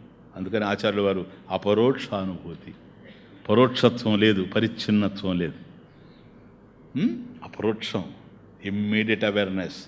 ఆ సాక్షి ఏదైతే ఉందో అది నీవే కనుక, ఒక్క మాటలో చెప్పాలంటే ఈయన స్వయం నా అనుభూయతే యహ, ఈయన సర్వం అనుభూయతే యహ స్వయం నా అనుభూయతే. అన్నిటినీ అది తెలుసుకుంటుంది, దాన్ని తెలుసుకునేది మరొకటి లేదు. అంటే అన్నిట్లో తాను ఉంది కనుక అన్నీ తెలుసుకుంటుంది. ఆ అన్నీ లేకపోయినా కూడా తాను విలక్షణంగా ఉంటుంది. దేట్స్ ద పాయింట్. అంతే, ఇంకేమీ లేదు. కాబట్టి మట్టి పాత్రలు ఎన్నున్నా కూడా అన్నిట్లో మట్టి ఉంది. ఆ మట్టి పాత్రల కన్నా విలక్షణంగా మట్టి ఉంది కనుక సిదట్ బ్రహ్మము జగత్కారణం బ్రహ్మ తత్ మార్పు చెంది జగత్ అయిందే. మార్పు చెంది కనుక అయిందనుకోండి, జగత్కారణం బ్రహ్మ మిగలడు. కాబట్టి తనలో ఏ విధమైనటువంటి మార్పు లేదు. మరి మార్పు లేకపోతే జగత్తులో మార్పులు ఉన్నాయి కదా, అదే నామరూపాలు. జగత్తు నామరూపాలు, ఆయనలో నామరూపాలు లేవు గనక జగత్తు నామరూపాలతో తెలుస్తూ ఉంది, నామరూపాలు ఆయనలో లేవు గనక సృష్టేహ పురా నామరూప వివర్జితం సత్ ఏకం అద్వితీయం ఆసీత్. క్లియర్? Any doubt? అది ఎక్కడ? కాబట్టి జగత్తు వచ్చింది అంటే నామరూపాలుగా బ్రహ్మము పరిణామం చెందాడు అని చాలామంది అనుకుంటూ ఉంటారు. అది పరిణామవాదం తప్పు. తనలో ఏ విధమైన మార్పు లేకుండానే జగత్తు ఆవిర్భవించింది. దాని పేరు వివర్తవాదం. శాస్త్రంలో అయితే వివర్తవాదం గుర్తుపెట్టుకోండి. పరిణామవాదం అంటే ఏంటంటే, పరిణామం అంటే మార్పు కదా, చేంజ్. పరిణామవాదము అంటే పాలు పెరుగవడం, పరిణామం, చేంజ్. పాలుగా ఉన్నటువంటి వస్తువు పెరుగుగా మారింది, పెరుగు మజ్జిగ అయింది, మజ్జిగ వెన్న అయింది, వెన్న నెయ్యి అయింది. ఇది పరిణామం. ఒక్కసారి పాలు పెరుగు అయిన తర్వాత మళ్ళీ పెరుగు పాలు అయ్యేందుకు లేనే లేదు. కనుక బ్రహ్మమే కనుక జగత్ అయి ఉంటే మళ్ళీ జగత్తు బ్రహ్మంగా మిగిలేందుకు అవకాశం లేదు. కాబట్టి పరిణామ సిద్ధాంతం మిథ్య, నాన్ సెన్స్. కాబట్టి వివర్తం అనేది ఏంటంటే రజ్జు సర్పం, గుర్తుపెట్టుకోండి. అదేమో పాలు పెరుగు, గుర్తుపెట్టుకోండి. పరిణామం అంటే ఇది రజ్జు సర్పం. కాబట్టి త్రాడు ఉంది, పాముగా కనిపిస్తూ ఉంది, కానీ త్రాడు పాముగా మారలేదు. తనలో ఏ విధమైనటువంటి మార్పు లేకనే ఇక్కడ పాము కదిలినట్టు కనపడింది అనుకోండి నీకు. ఈ కదిలికలకు ఆధారం మాత్రం త్రాడే. సపోజ్ అక్కడ త్రాడే లేకపోతే నువ్వు పామును చూసే అవకాశమే లేదు. వాస్తవానికి అక్కడ పాముగా తాడు మారలేదు, నువ్వు చూస్తున్నప్పుడు కూడా లేదు. రేపు లైట్ వేసుకున్న తర్వాత నువ్వు చూస్తే కూడాను అక్కడ త్రాడే ఉంటుంది, కానీ పాము ఉండేందుకు అవకాశం లేదు. తనలో ఏ విధమైనటువంటి మార్పు లేక, సర్వ మార్పులకి కారణమై ఏదైతే ఉందో, తనలో ఏ విధమైనటువంటి కదలికలు లేక సమస్తమైనటువంటి చలనానికి ఏదైతే కారణమై ఉందో అది జగత్కారణం బ్రహ్మ.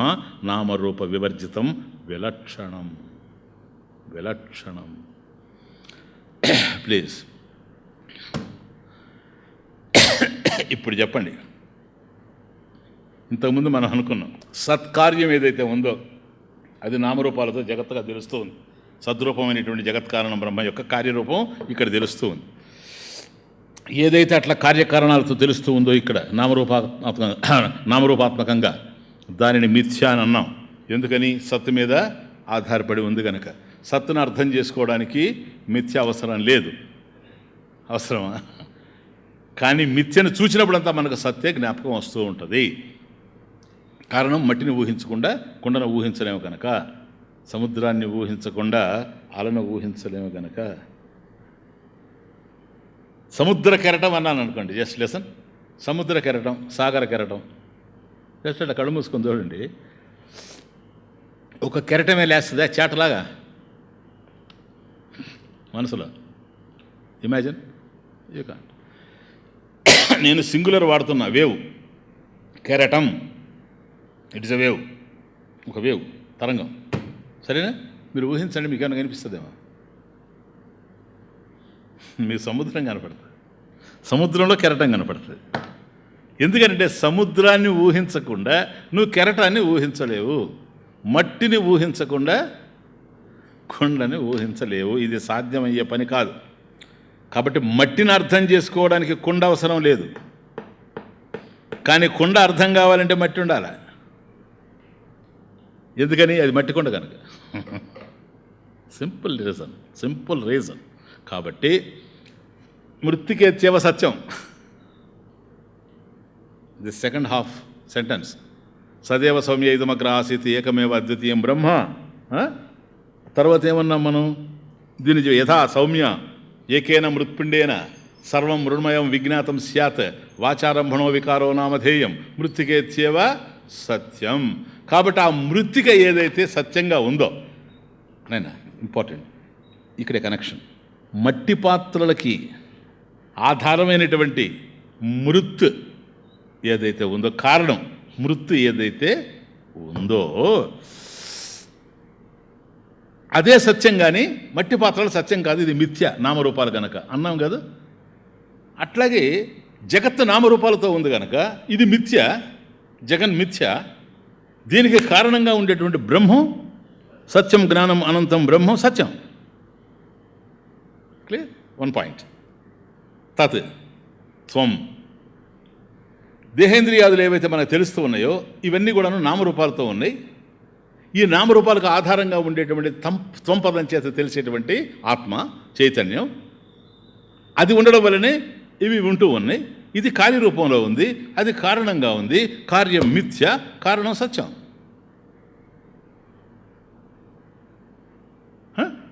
కాబట్టి మట్టి పాత్రల విషయంలో మట్టి ఎట్లాగైతే మృత్తికేత్యవ సత్యం అని చెప్పావో, అట్లాగే మన విషయంలో కూడాను దేహేంద్రియ మనోబుద్ధులు ఎప్పుడైతే నామరూపాలు అయిపోయినాయో ఆత్మ సత్యం, తదన్యత్ సర్వం మిథ్య.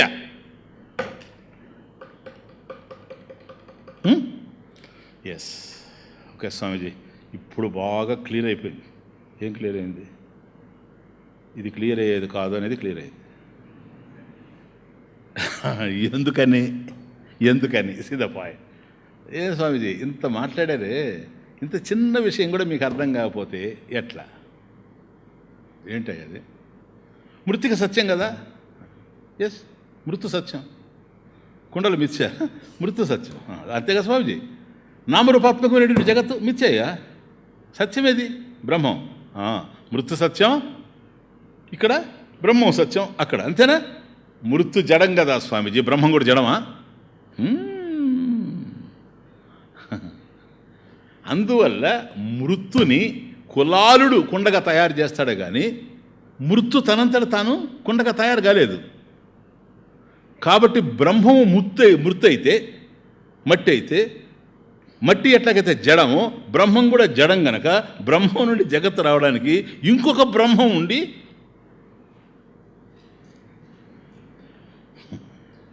అచ్చిపోచే. అది ఇప్పుడు అర్థమైందా సార్? సత్యం అనేటువంటి ఒక పదమే సరిపోద్ది. బ్రహ్మ విదాప్నోతి పరం తదేశాభ్యుక్త సత్యం. ఓవర్. ఇంకేంటి? రెండో సత్యం ఉండదు ఎప్పుడు, చైతన్యం కనుక. సత్యం మృత్తిక సత్యం కదా, బ్రహ్మం సత్యం. బ్రహ్మము మృత్తిక లాంటి వాడివి అనుకుంటావేమో, మృత్తు లాంటి జడం అనుకుంటావేమో. నో, జ్ఞానం సత్యం బ్రహ్మ, జ్ఞానం బ్రహ్మ. వాడి ద సెకండ్ వర్డ్ సత్యం. సత్యం బ్రహ్మ, సత్యం బ్రహ్మ సరిపోదు సార్. జ్ఞానం బ్రహ్మ, మృతులాగా జడం కాదు సార్, జ్ఞానస్వరూపుడు. సత్యమే జ్ఞానం.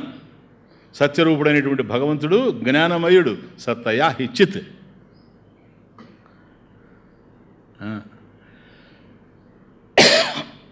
జ్ఞానమా స్వామీజీ?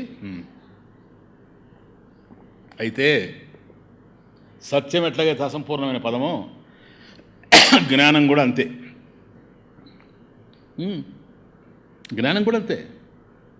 చూడండి డిఫరెన్స్ ఎట్లానైనా చెప్పు. జ్ఞానం అంటే ఉన్నదే కదా స్వామీజీ? అవును. ఎవరికైనా కలిగి ఉండాలి కదా, అదే కదా జ్ఞానం అంటే. అవును. ఎవరికి కలిగింది స్వామీజీ? ఎవరికైనా కలగని. కలిగినోడు ఉన్నాడు కదా, ఉన్నాడు. వాడి పేరేంటి? జ్ఞాని. జ్ఞానికి కలిగింది ఏంటి? జ్ఞానం. జ్ఞానం ఎట్లా కలిగింది? జ్ఞాతృ జ్ఞాన జ్ఞేయ భేద అస్తి సార్. కాబట్టి జ్ఞానాన్ని తెలుసుకునేవాడు, తెలియబడే జ్ఞానం, జ్ఞేయం, జ్ఞానాన్ని తెలుసుకునేటువంటి జ్ఞాన సాధన, ఈ మూడు ఉండాలి. మూడు ఉండేటప్పుడు సత్యం ఏంటి, జ్ఞానం ఏంటి? కాబట్టి ఎక్కడైనా సరే జ్ఞానం అంటే త్రిపుటి ఉంటుంది. త్రిపుటి ఉండేటప్పుడు బ్రహ్మం కూడా పరిమితం అవుతాడు, పరిచ్ఛిన్నం అవుతాడు, పరోక్షం అవుతాడు, అపరోక్షంగా. కమాన్ టెల్ మీ సార్, అర్థమైందా ఇప్పుడు? అనంతం బ్రహ్మ, అది పాయింట్. సత్యం బ్రహ్మ అంటే మృతికత్యేవ సత్యం లాంటి వాడా? నో. జ్ఞానం బ్రహ్మ అంటే జ్ఞాతృ జ్ఞాన జ్ఞేయ భేదాలు ఉండేటువంటి జ్ఞానం వాడా? అనంతం బ్రహ్మ. తీసుకొని రా. ఇప్పుడు ఏం చేస్తావు? ఏం అబ్జెక్షన్ చేస్తావు తా ఇప్పుడు? ఎందుకని? దేశత కాలత వస్తుత అపరిచ్ఛిన్న. ఇంక తీసుకొని రా. రెండవ వస్తువే లేనటువంటి పరిస్థితి అనంతం అంటే. అందువల్ల సత్యం బ్రహ్మ అంటే సరిపోద్ది సత్యాన్ని డిఫైన్ చేస్తే. కానీ ఇటువంటి పూర్వపక్షం వస్తుంది కనుక జ్ఞానం బ్రహ్మ, సత్యం బ్రహ్మ, జ్ఞానం బ్రహ్మ, సత్యం జ్ఞానం బ్రహ్మ, అనంతం బ్రహ్మ. తత్ సత్యం జ్ఞానం అనంతం బ్రహ్మ తదేవ. తదేవ అహమస్మి, తదేవ త్వమసి. అది క్లియర్ నౌ? అందువల్ల సత్యం జ్ఞానం అనంతం. కాబట్టి అనంతం సత్యం, అదేడా నాయన? అనంతం సత్యం అంటే సత్యాల్లో అంతం కలిగిన సత్యాలు ఉంటాయి. ఏదస్తి తత్ సత్యం. ఏదైతే ఉంటే అది సత్యం. కుండ ఉంది, ఘట అస్థి, పగిలిపోద్ది రేపు, అప్పుడు మళ్ళీ సత్యం కాకుండా పోద్ది. కనుక ఏదైతే మనం ఇక్కడ సత్యం అంటున్నామో అనంతం సత్యం, జ్ఞానం సత్యం, సత్యం జ్ఞానం అనంతం బ్రహ్మ అహమస్మి.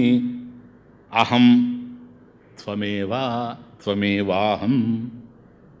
నువ్వు నేనే, నేను నువ్వే. ఎందుకని? ఒకే చైతన్యం గనక. ఎక్కడికో తీసేస్తూ ఉంది దారి, బాగా అర్థం చేసుకోండి. ఇంతవరకు చెప్పిన తర్వాత నాయన శ్వేతకేతు ఇప్పుడు అర్థమైపోయిందా నీకు? కాబట్టి జగత్తు, జగత్ కారణం బ్రహ్మ, నామరూపాత్మకమైనటువంటి జగత్తు, దానికి కారణమైనటువంటి బ్రహ్మ. సృష్టి పురా నామరూప వివర్జితం బ్రహ్మ అస్తి, సద్రూపేణ అస్తి. అధునా అపి, ఇప్పుడు కూడాను, సృష్టి జరిగిన తర్వాత కూడాను ఆ బ్రహ్మమునందు ఏ విధమైనటువంటి మార్పు లేదు. తాదృక్త్వం, అది తత్పద ఈరితం, తత్పదం చేత చెప్పబడుతూ ఉంది. అట్లాగే ఇదిగో ఈ దేహం వచ్చింది, ఇక్కడ కూడా ఇంకోటి ఉంది. ఈ దేహం పుట్టింది కదా, ఇది పోతుంది కదా, మళ్ళీ ఇంకో దేహం వస్తుంది కదా. ఆ దేహం రాకముందు చైతన్యం ఉందా లేదా? జీవుడు, జీవనామకం అదే కదా చైతన్యం. కాబట్టి ఈ దేహం ఇప్పుడు ఉంది, ఈ దేహం రాకముందు చైతన్యం ఉందా లేదా? సృష్టి పురా అధునా ఈ దేహం వచ్చింది, వచ్చినప్పుడు ఉందా లేదా? ఉండబట్టే కదా దేహం తిరుగుతోంది. అండర్స్టాండ్? కాబట్టి ఈ రెండింటి యొక్క సామ్యం చూస్తే ఆ ఆత్మస్వరూపం చైతన్యం ఏదైతే ఉందో, సత్తామాత్రమైనటువంటి, సత్తాని ఎందుకంటున్నానంటే ఏకమేవా అద్వితీయం సత్ నామరూప వివర్జితం. ఆ సత్తా మాత్రం కేవలం సద్రూప చైతన్యం, ఎగ్జిస్టెన్స్, ప్యూర్ ఎగ్జిస్టెన్స్ ఏదైతే ఉందో, ఇంత చెప్పిన తర్వాత అంటాడు ఇక్కడ చాందోగ్యంలో, ఇది నడుస్తుంది కదా ఎపిసోడ్, శ్వేతకేతు ఉద్దాలక డైలాగ్. ఇక్కడికి వచ్చిన తర్వాత ఐతదాత్మ్యం ఇదం సర్వం. శ్వేతకేతు, ఇక్కడ అసలు పదం దొరికేది. ఐతదాత్మ్యం ఇదం సర్వం తత్సత్యం తదాత్మా శ్వేతకేతో. ఉద్దాలక మహర్షి ఇక్కడ అందిస్తూ ఉన్నాడు. ఐతదాత్మ్యం, ఆత్మ్యం ఆత్మస్వరూపం, ఐతదాత్మ్యం ఈ సత్తారూపమైనటువంటి ఆత్మస్వరూపం ఏదైతే ఉందో నాయన, తత్ ఇదం సర్వం ఈశావాస్యం. ఈ సమస్తమైనటువంటి జగత్తు అదే. మట్టి పాత్రలో ఉన్నదంతా మట్టే, నీ కలలో ఉన్నదంతా కూడా నువ్వే. ఈ జగత్తులో సమస్తంలో నిబిడీకృతమైనటువంటి చైతన్యం అదే. ఐతదాత్మ్యం ఇదం సర్వం తత్. అక్షరాలు మర్చిపో, పదాలు చూడండి. తత్, తత్ సత్యం, తత్ సత్యం అదే సత్యం. స ఆత్మా. చూడండి ఎంత భావగర్భితంగా ఉందో నాయన. కంక్లూడ్ చేస్తున్నా, ఐతదాత్మ్యం, ఇంతవరకు ఏదైతే నీకు సత్తాస్వరూపమైనటువంటి ఆత్మస్వరూపంగా చైతన్య రూపంలో బోధించబడుతూ వచ్చిందో, ఇంతవరకు ప్రబోధించబడిందో బాగా అర్థం చేసుకో. ఐతదాత్మ్యం ఇదం సర్వం, ఈ జగత్తంతా కూడా అదే వ్యాపకమయ్యింది. కనుకనే సృష్టి పురా అధునా అపి తాదృక్తం, దాని స్వరూపమే ఉంది. ఐతదాత్మ్యం ఇదం సర్వం తత్ సత్యం, అది సత్యం. స ఆత్మా త్వం, ఆ సత్యం ఏదైతే ఉందో తత్, అదే ఆత్మ గనక త్వం శ్వేతకేతో. తత్ సత్యం స ఆత్మా శ్వేతకేతో. ఇక్కడ మధ్వాచార్యులు లాగింది అనవసరంగా. ఇది కాంటెక్స్ట్. ఈ కాంటెక్స్ట్లోనే నాయన ఐతదాత్మ్యం ఇదం సర్వం, మధ్వభాష్యం, ఐతదాత్మ్యం ఇదగం సర్వం తత్సత్యం స ఆత్మా శ్వేతకేతో. అంటే అదే ఆత్మ కాదు అని. తత్వమసి శ్వేతకేతో, అది తత్వమసి శ్వేతకేతో అని అన్నప్పుడు నాయన ఏదైతే నీకు సత్యంగా ఆత్మస్వరూపంగా తెలుస్తూ ఉన్నదో తత్ త్వం ఏవ, అది నువ్వే. తత్ ఏదో త్వం అదే. తత్ చైతన్యమే, త్వం చైతన్యమే. రెండు చైతన్యాలు లేవు గనక చైతన్యాల మధ్య భేదం లేదు. అసి, అది అయ్యున్నావు నాయన. నువ్వు కాబోయేది ఏమి లేదు, అది అయ్యున్నావు. అయి ఉన్నదే ఎందుకు తెలుసుకోవాల్సి వస్తుందంటే తెలియడం లేదు కనుక. తెలియకపోవడానికి కారణం అజ్ఞానం కనుక, అజ్ఞాన నిర్మూలన కోసం జ్ఞానాన్ని బోధించడం జరుగుతుంది కనుక.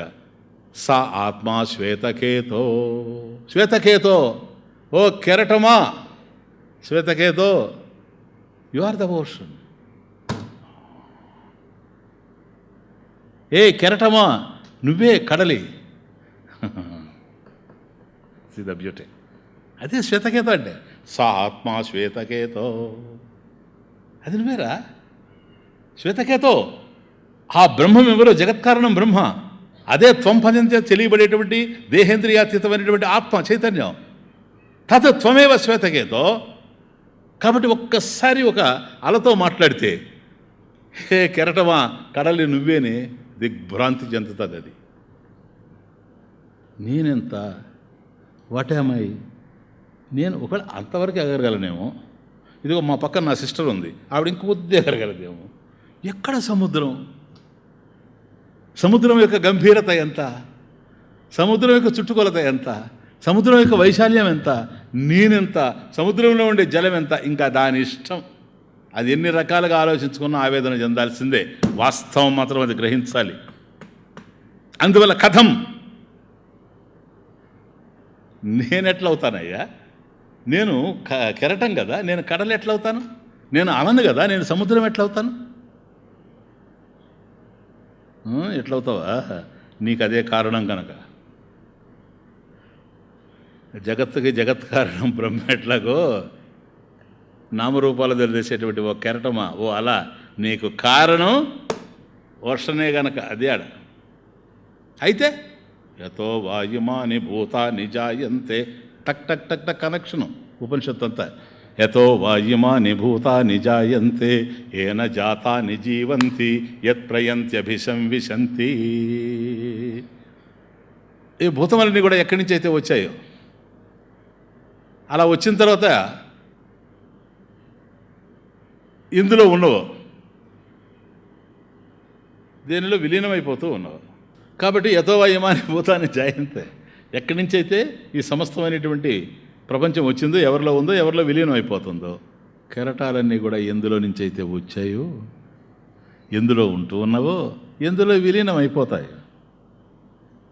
ఈ కెరటం దానికన్నా దూరంగా ఉండేందుకు అవకాశమే లేదు. ఏ అలను నువ్వు ఊహించినా, నాయన కంక్లూషన్ జాగ్రత్తగానండి, ఏ అలను నువ్వు ఊహించినా సముద్రాన్ని ఊహించకుండా అలను ఊహించలేవు. సముద్రాన్ని ఊహించకుండా అలని ఊహించలేవు. అల ఏంటి? సముద్రం కన్నా అన్యం కాదు. అల నామరూపమేనా? టర్న్ తీసుకుంటుంది సబ్జెక్ట్. Your attention please. అల నామరూపమేనా? సముద్రం చెప్పండి, అడుగుతున్నా. సముద్రం నామరూపం అవునా కాదా? ఇంకేంది? నామరూపాలు మిథ్యే కదా.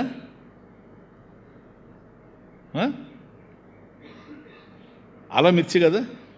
ఎందుకని? సముద్రం నుంచి పుట్టింది, ఉంటుంది, లేకుండా పోతా ఉంది. సముద్రం మీద ఆధారపడింది కనుక మిథ్య. కాబట్టి అల మిథ్య, సముద్రం కూడా మిథ్యానా? కాబట్టి సముద్రాన్ని చూసినప్పుడు సంబంధం దేనితో అంటే, ఇది అనన్యత్వం. తత్ త్వం అచ్చిపద నిర్దేశంలో ప్రధానమైనది ఏంటంటే, ఐక్యం ఎవరితో అంటే అలక సముద్రంతోనే. తమాషా, అది మిథ్యే, ఇది మిథ్యే, సముద్రం కూడా మిథ్యే. నీ దేహం ఎట్లాగైతే మిథ్యో, దేహేంద్రియాలు ఎన్ని కూడా ఎట్లాగైతే మిథ్యో నామరూపాలు, జగత్తు కూడా నామరూపాలే. జగత్తులోనే ఇది ఉంది, ఇది మిథ్య, అది మిథ్య. నామరూపాత్మకమైనటువంటి జగత్తు నీ దేహాన్ని కూడా ఇంక్లూడ్ చేసుకుని ఉంది తనలోనే. నామరూపాత్మకమైనటువంటి కడలి సముద్రం ఏదైతే ఉందో, అలలన్నీ కూడా దాంట్లోనే ఇముడ్చుకొని ఉంది. ఐతదాత్మ్యం ఇదగం సర్వం. కాబట్టి ఈ అలకి సంబంధం సముద్రంతోనే కానీ, బాగానండి, ఇక్కడ తమాషా ఉంది, క్రిటికల్ పాయింట్. అలకి సముద్రంతోనే సంబంధం. మనం కూడా సత్యం, జ్ఞానం, అనంతం బ్రహ్మ అంటాం కదా నాయన. నీకు అనంతం బ్రహ్మతో కాదు కనెక్షన్, జీవేశ్వర ఐక్యం. కాబట్టి జగత్తు వచ్చింది గనక ఈశ్వరుడు మాయను అధీనంలో ఉంచుకొని ఉండేవాడు, మాయకు లోబడినటువంటి వాళ్ళం జీవులం. కాబట్టి జీవుడికి ఈశ్వరుడికి సంబంధం, జీవుడికి బ్రహ్మం కాదు. ఎందుకని బ్రహ్మంతో కాదంటే సత్యం, జ్ఞానం, అనంతం బ్రహ్మ, రెండోవాడు లేడాడు సంబంధం పెట్టుకోవడానికి. మాయను అధీనంలో ఉంచుకొని ఈశ్వరుడు ఉన్నాడు గనక, మాయకు లోబడి నువ్వున్నావు గనక, ఈశ్వరుడు నువ్వు ఉన్నావు గనక, ఉపాధి భేదం తెలుస్తూ ఉంది గనక మీ ఇద్దరి మధ్యనే సామ్యం, జీవేశ్వర ఐక్యం. జీవేశ్వర ఐక్యం. కాబట్టి అల సముద్రంలో కలుస్తుంది, ఐక్యం. అలగా ఏదైతే ఉందో అది నామరూపాలు, సముద్రం ఏదైతే ఉందో అది నామరూపాలే. మిథ్య అయినటువంటి సముద్రం మిథ్య అయినటువంటి అలని తనలో కలుపుకొని ఉంది. రెండూ మిథ్య అయినప్పుడు సత్యం ఏమిటి? నామరూపాలు కానిది, నామరూప వివర్జితం, ఏకం అద్వితీయం సత్, అది సత్యం కదా, అద్వితీయం కదా, సజాతీయ విజాతీయ భేదరహితంగా ఉండాలి. కానీ ఇక్కడ కాదు, ఇక్కడ భేదం కనపడతా ఉంది. అందువల్ల ఈ అలను చూసినప్పుడు అల మిథ్యా, సముద్రం సత్యం అంటున్నాం. అసలు సత్యానికి వచ్చేటప్పటికి అల మిథ్యా, సముద్రం మిథ్యా, water Satyam, H2O. See the beauty. జలం సత్యం. ఎందుకని? అద్వితీయం. అది అద్వితీయం, ఏకం. జలం ఏకం. ఇక్కడ ద్వైతం కనపడతా ఉంది, నామరూపాలు ఉన్నాయి, అక్కడ నామరూపాలు లేదు. నామరూప వివర్జితంగా మనకు తెలుస్తూ ఉంది. కాబట్టి ఇప్పుడు అలా కనుక జ్ఞానం కలిగితే సాగరోహం, వీడి కనుక జ్ఞానం వస్తే శివోహం. చూసావా? ఎందుకని? జీవుడు శివుడితో ఐక్యం అవుతాడు, అలా సముద్రంతో ఐక్యం అవుతుంది. శివోహం అంటాడు. ఎప్పుడు? సదాశివోహం, ఎప్పుడూ శివుణ్ణే నేను. అది సాగరోహం, సదా సాగరోహం. నేను ఎప్పుడు సముద్రమే. అలాగా ఉన్నప్పుడు కూడాను సముద్రం కన్నా నేను వేరుగా లేనే లేదు, లేనే లేను. ఎప్పుడు సముద్రంగానే ఉన్నాం. కానీ వాస్తవం ఏంటి? అల ఎక్కడుంది? నీళ్ళలోనే ఉంది. ఐతదాత్మ్యం. సముద్రము నీళ్ళే. నీళ్ళ కన్నా భిన్నంగా ఏది ఉండడానికి అవకాశం లేదు గనక చైతన్యం ఏకం ఏవ అద్వితీయం. అద్వితీయం, అది ప్లేస్. ఇప్పుడు చూడండి తమాషా.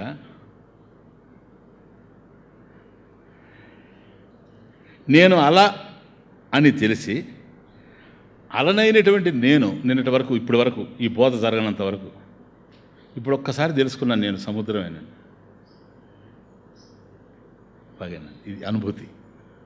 ఎందుకంటే తదైక్యం అనుభూయతాం, లాస్ట్ లైన్, దాన్ని ఎక్స్ప్లెయిన్ చేస్తాను ఎట్లా అనుభూతిగా మిగలాలి అనేటువంటిది. ప్లీజ్. అలా అయినటువంటి నేను ఈ జ్ఞానం చేత, ఈ బోధ చేత సముద్రమే అని తెలిస్తే, ప్లీజ్ ప్లీజ్ ప్లీజ్, అలా అయినటువంటి నేను ఇప్పుడు అందిన జ్ఞానం చేత, వస్తుతః ఆత్మజ్ఞానం చేత నేనే సముద్రం అని తెలిస్తే, ఇప్పుడు నాకు ఇంకో సత్యం కూడా తెలుస్తూ ఉంది. ఏమని? ప్రతి అల నేనే. అవునా? ఎప్పుడైతే అలనైనటువంటి నేను సముద్రమే, సముద్రం కన్నా వేరుగా లేను అనేది ఎప్పుడైతే కన్ఫర్మ్ అయిపోయిందో,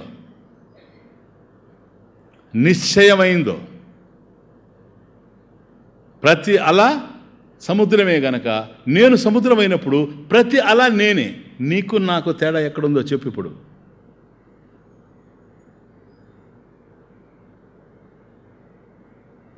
ఇప్పుడు ప్రేమలకు అర్థాలు ఉన్నాయా? ఆయన ఏం ప్రేమిస్తావు? నిన్ను నువ్వే ప్రేమించుకోవడం సార్, అర్థమవుతుంది ఇప్పుడు. ఎందుకని?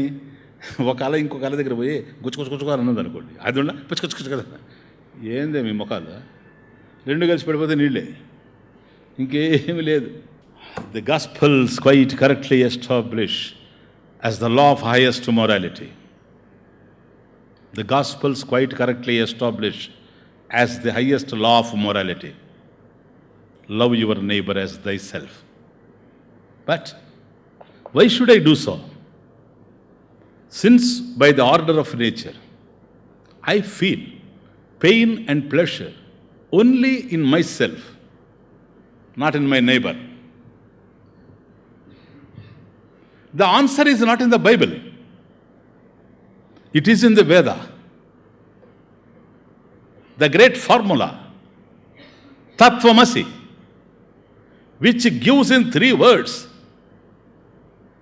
the combined sum of metaphysics and morals. You shall love your neighbor as yourself because you are your neighbor.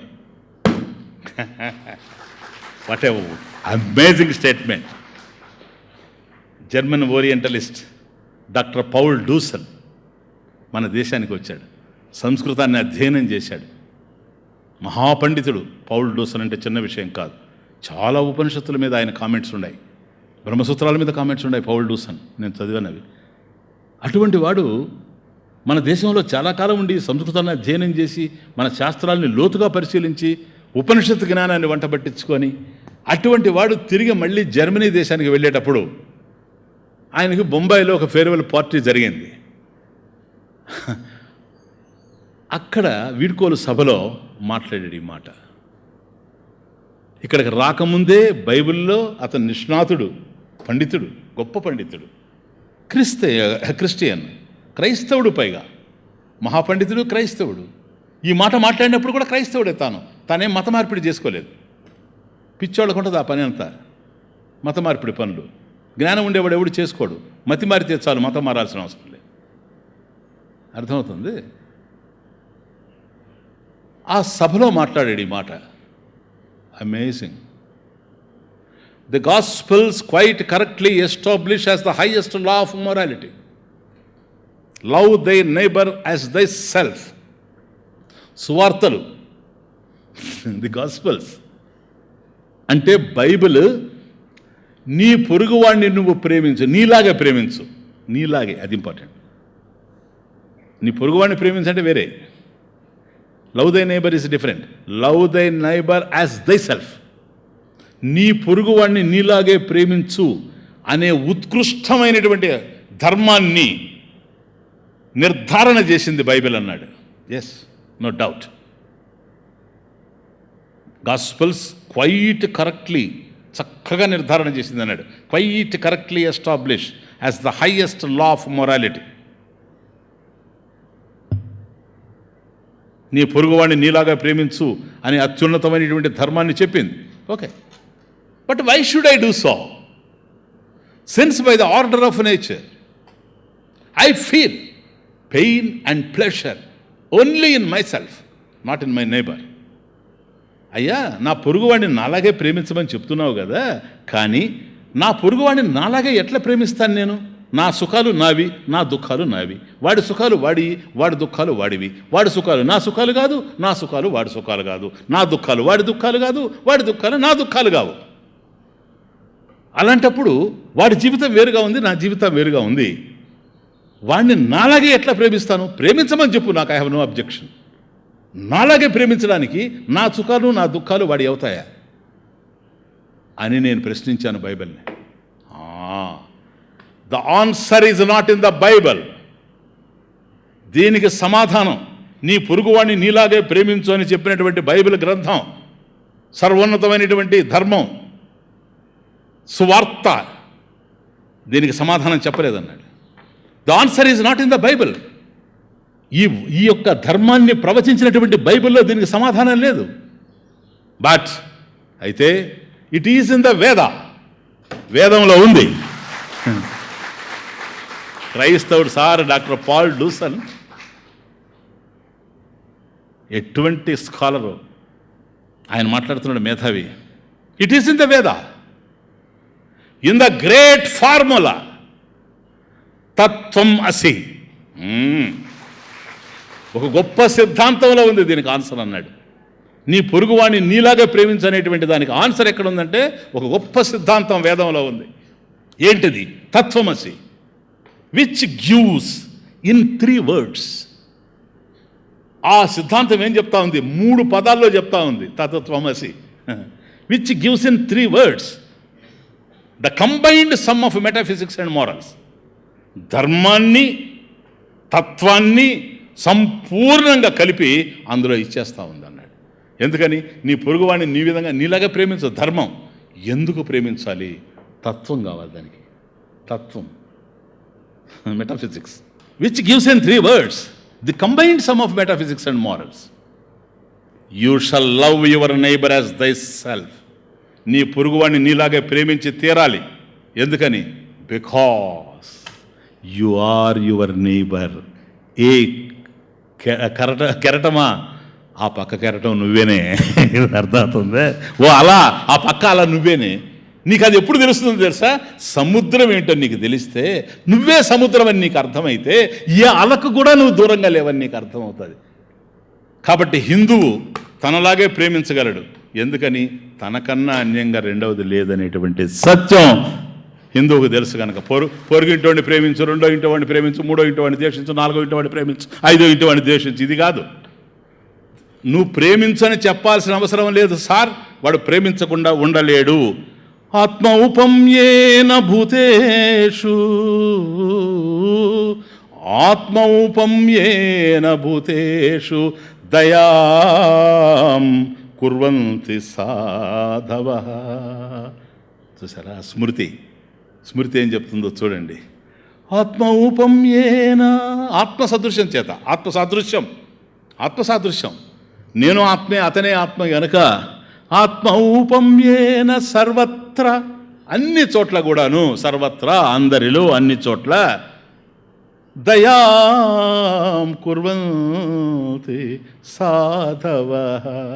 సాధువులు, సత్పురుషులు అందరినీ నిష్కారణంగా అహేతుకంగా ప్రేమిస్తారు అంతే. ఎందుకని? నిన్ను నువ్వు ప్రేమించుకోవడానికి ఏ హేతువు కావాలి చెప్పండి? నిన్ను నువ్వు ప్రేమించుకోవడానికి ఏ హేతు, ఏ కారణం అవసరం? ఇతరులను ప్రేమించడానికి ఏ కారణం అవసరం లేదు. ఎందుకని? వాళ్ళు నా ప్రతిరూపాలే గనక, నేనే గనక. అది ఎంతవరకు పోతుందంటే, ఒకవేళ నాకు అన్యాయం చేసినా, నాకు కీడు చేసినా తిరిగి నేను కీడు చేయలేను. తిరిగి కీడు చేయలేను. అంతేనా? ఇప్పుడు దోమ కొట్టిందనుకోండి, ఇట్లా అంటాడు కానీ రాయి ఎత్తుకుని కొడతాడు. అది కదా, మనం ఏదైనా తింటూ ఉంటే నాలుక వెళ్ళి పళ్ళ మధ్యలో పడింది అనుకోండి, దంతాల మధ్య అబ్బా అంటాం. అంత బాధ ఎవరైనా కల్పిస్తే ఊరుకుంటాం వాళ్ళనే. ఈ బాధ ఎక్కడి నుంచి కలిగింది? నాలుగుకి, దంతాల వల్లనే కదా. అట్లని మార్క్సిస్ట్ ఆయుధం తీసుకొని పోయి కొడతాం. దాన్ని ఏమన్నా సుత్తి తీసుకెళ్ళి కుదరదు సార్ ఇదంతా. ఎందుకో తెలుసా? ఇప్పుడు ఒక రకమైన బాధ నాలుకతో, పళ్ళు కొట్టుకుంటే ఇంకా ఆ బాధ కూడా మందే. ఎందుకని? నాలుక నావే, నాదే, పళ్ళు కూడా నావే. ఆత్మ ఉపమ్యేన సర్వత్రా దయాం కుర్వంతి సాధవః. సామాన్యుల యొక్క ప్రేమకి, సాధువుల యొక్క ప్రేమకి the main difference is this. మనము ప్రేమిస్తాం, సత్పురుషులు ప్రేమిస్తారు. మన ప్రేమలు పరిమితంగా ఉంటాయి, పరిచ్ఛిన్న దోషాలతో ఉంటాయి. సత్పురుషుల మధ్య ప్రేమలు అట్లా ఉండవు. నిన్న వాళ్ళు ప్రేమిస్తున్నారంటే, పరమేశ్వరుని ప్రేమించడంలో ఎంత ఆనందం ఉందో, తమను తాము ప్రేమించుకోవడంలో ఎంత ఆనందం ఉందో, నిన్ను ప్రేమించుకోవడంలో వాళ్ళకి అదే విధమైనటువంటి ఆనందం ఉంటుంది. ఇదంతా కూడాను ఉన్నటువంటి సత్యం అర్థమైపోయింది కనుక ఇది ఏకతాగ్రాహ్యతే అసి ఇతి. ఆ త్వమ్మే తతే త్వం అనేటువంటిది ఏకతాగ్రాహ్యతే అసి ఇతి. కాబట్టి అసి అనేటువంటి క్రియాపదం ఏదైతే ఉందో, అయ్యా నువ్వే అది అయ్యున్నావు అనేటువంటి దాన్ని నిర్ణయం చేస్తూ ఉంది. తదైక్యం, ఈ రెండు ఒకటే అనేటువంటి ఏకత్వానుభూతి. తదైక్యం మీన్స్ ఏకత్వానుభూతి. అది అనుభూయతాం, నిరంతరం కూడాను నీ అనుభూతిలో అది ఉండాలి. అప్పుడు నీకేం తెలుస్తుందో తెలుసా? ఒక్కసారి చూడు చెప్తా. సృష్టి పురా అధునాపి, సృష్టికి ముందు సృష్టి తరువాత ఒకే బ్రహ్మం కదా, జగత్కారణం బ్రహ్మం. మట్టి పాత్రలు తయారైన తర్వాత తయారు కాకముందు ఒక మట్టే కదా, అదే కదా ఉండేది. విషయం తెలిసిన వాడికి అదే కదా కనపడుతుంది.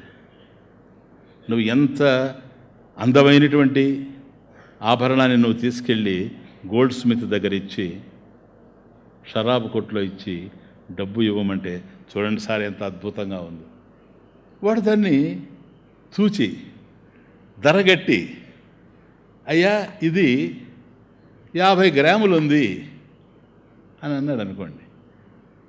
నువ్వు ఇచ్చినటువంటి వస్తువు 50 గ్రాములు ఉంది, 10 గ్రాములు 25,000. ఎందుకని తగ్గింది? అర్థం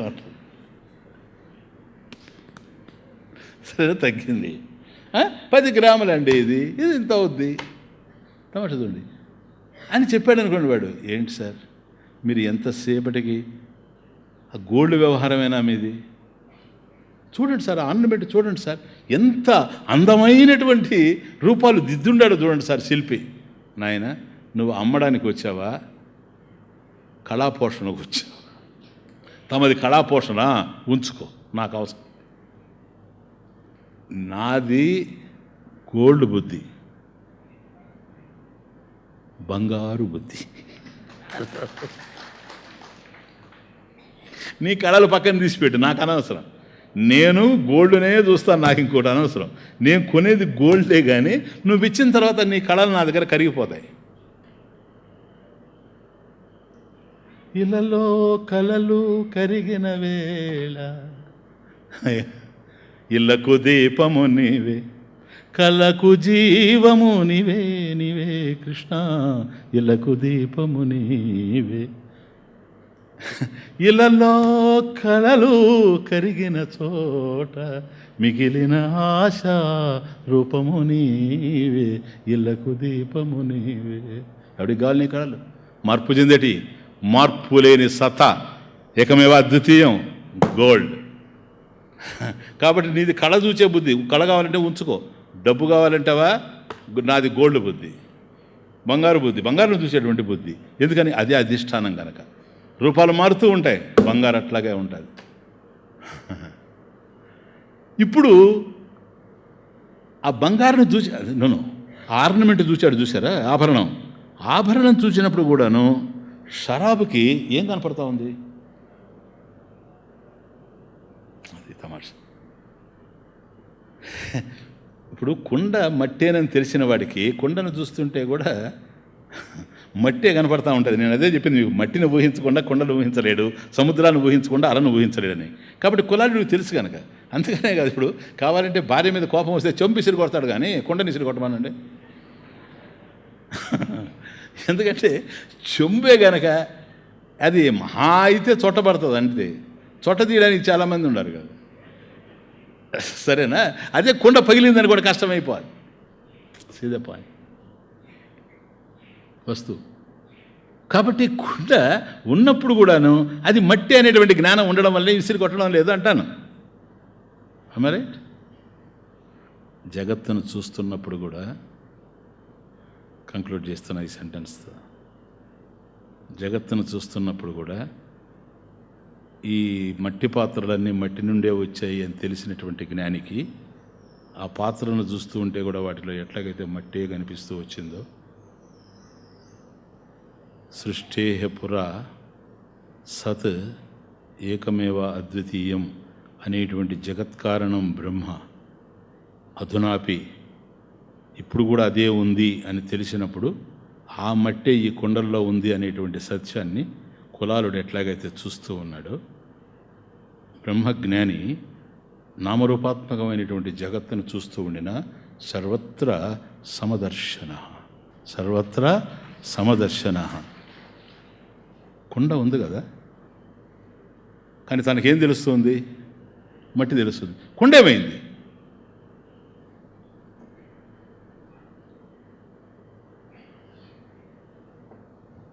క్వగతం క్వగతం కేనవానీతం. క్వ గతం కేన వా నీతం కుత్ర లీనం ఇదం జగత్. క్వ గతం కేన వా నీతం కుత్ర లీనం ఇదం జగత్. తదైక్యం అనుభూయతాం. అనుభవం కాదు అనుభూతి అంటున్నాను, చూచారా? అనుభూతి ఎట్లా ఉంటుందో ఉపనిషత్తు మాటల్లో వినండి. కుత్ర లీనం ఇదం జగత్ అధునైవ అధునైవ అధునా ఏవ అధునైవ మయా దృష్టం నాస్తి కిం మహాద్భుతం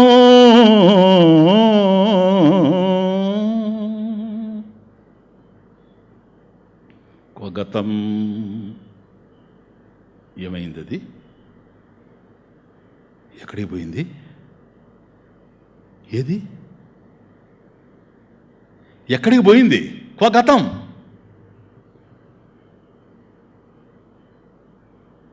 ఎక్కడికి పోయింది? అది నేను చూస్తున్నాను కదా. గతం ఇప్పుడే జస్ట్ నా గురువు నన్ను బ్లెస్ చేయకముందు చూస్తున్నాను. అది క్వగతం ఎక్కడికి పోయింది? కేనవానీతం దాన్ని ఎవడెత్తుకొని పోయాడు? ఏది ఇంతకుముందు ఇప్పుడే ఇప్పుడు ఉంది కదా నా ఎదురుగా. లేదే లేదే. C the experience. క్వగతం ఎక్కడికి పోయింది? కేనవానీతం ఎవరి చేతి ఎత్తుకోబోబడేది? ఎవరు తీసుకుపోయారు దీన్ని? కుత్రలీనం ఇదం జగత్. ఇదం జగత్ ఈ ప్రపంచం దృశ్యమాన జగత్, ఈ నామరూపాత్మకమైనటువంటి ప్రపంచం ఏదైతే ఉందో అది ఇప్పుడు ఉండింది కదా ఇక్కడ. గతం ఎక్కడికి పోయింది? కేనవానీతం ఎవడు తీసుకుపోయాడు? కుత్ర లీనం ఇదం జగత్ ఎక్కడికి పోయి లయించిపోయింది అది. అధునైవ మయా దృష్టం నాస్తి. అధునైవ ఇప్పుడు కూడా ఇప్పుడే, అధునైవ ఇప్పుడే మయా దృష్టం నా చేత చూడబడింది, ఇప్పుడు లేకుండా పోయింది. ఏది ఏది ఏదా జగత్తు? ఏది? కిం మహాద్భుతం. ఇంతకన్నా మించిన అద్భుతం ఏముంది ఈ ప్రపంచంలో? ఇంతకన్నా మించిన ఏ అద్భుతం ఏముంది? క్వగతం కేనవానీతం కుత్రలీనం ఇదం జగత్ అధునైవ మయా దృష్టం నాస్తి. ఇంతవరకు నేను చూస్తూ ఉన్నానే, ఏమైపోయింది అబ్బా? అది ఎట్లా వెళ్ళిపోయింది? అది ఎక్కడికి పోయింది? ఎవరు తీసుకొని పోయారు? ఎక్కడ కలిసిపోయింది? అది అనుభూతి. ఉపనిషత్తులో ఋషి అనుభవించినటువంటి అనుభూతి. అంటే కళ్ళ ముందే ఇంతకాలం రకరకాలైనటువంటి విన్యాసాలని ఆరబోసినటువంటి ఈ దృశ్యమాన జగత్ చాపలాగా చుట్టుకుపోతూ ఉంటే ఎటుపోయిందో కూడా అర్థం కానటువంటి పరిస్థితుల్లో ఉన్నదంతా కూడా సర్వం బ్రహ్మమయం, రెండవ వస్తువే లేదనేటువంటి సత్య దర్శనం జరుగుతున్నట్టు సమయంలో సంతృప్తికరంగా భోంచేసినటువంటి ఒక వ్యక్తి యొక్క ఆనందం త్రేపులో తెలిసినట్టుగా ఈ అద్వైతానుభూతిని అనుభవించినటువంటి ఒక మహాజ్ఞాని నుండి ఈ మాటలు బయటపడ్డాయి. ఎక్కడ పోయింది ఈ ప్రపంచం? ఎవరు ఎత్తుకొని పోయారు ఈ ప్రపంచాన్ని? ఇది పోయి ఎక్కడ కలిసిపోయింది? ఇంతసేపు నా చేత చూడబడింది కదా, ఇది ఉన్నట్టుగా నాకు తెలిసింది కదా. లేదే లేదే. మరి ఏముందయ్యా? అంతా బ్రహ్మమే బ్రహ్మమే బ్రహ్మమే బ్రహ్మమే బ్రహ్మమే బ్రహ్మమే.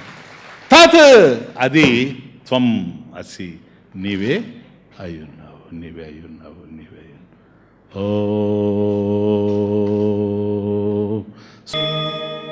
ఓం పూర్ణమదః పూర్ణమిదం పూర్ణాత్ పూర్ణముదచ్యతే పూర్ణస్య పూర్ణమాదాయ పూర్ణమేవావశిష్యతే. ఓం శాంతి శాంతి శాంతి.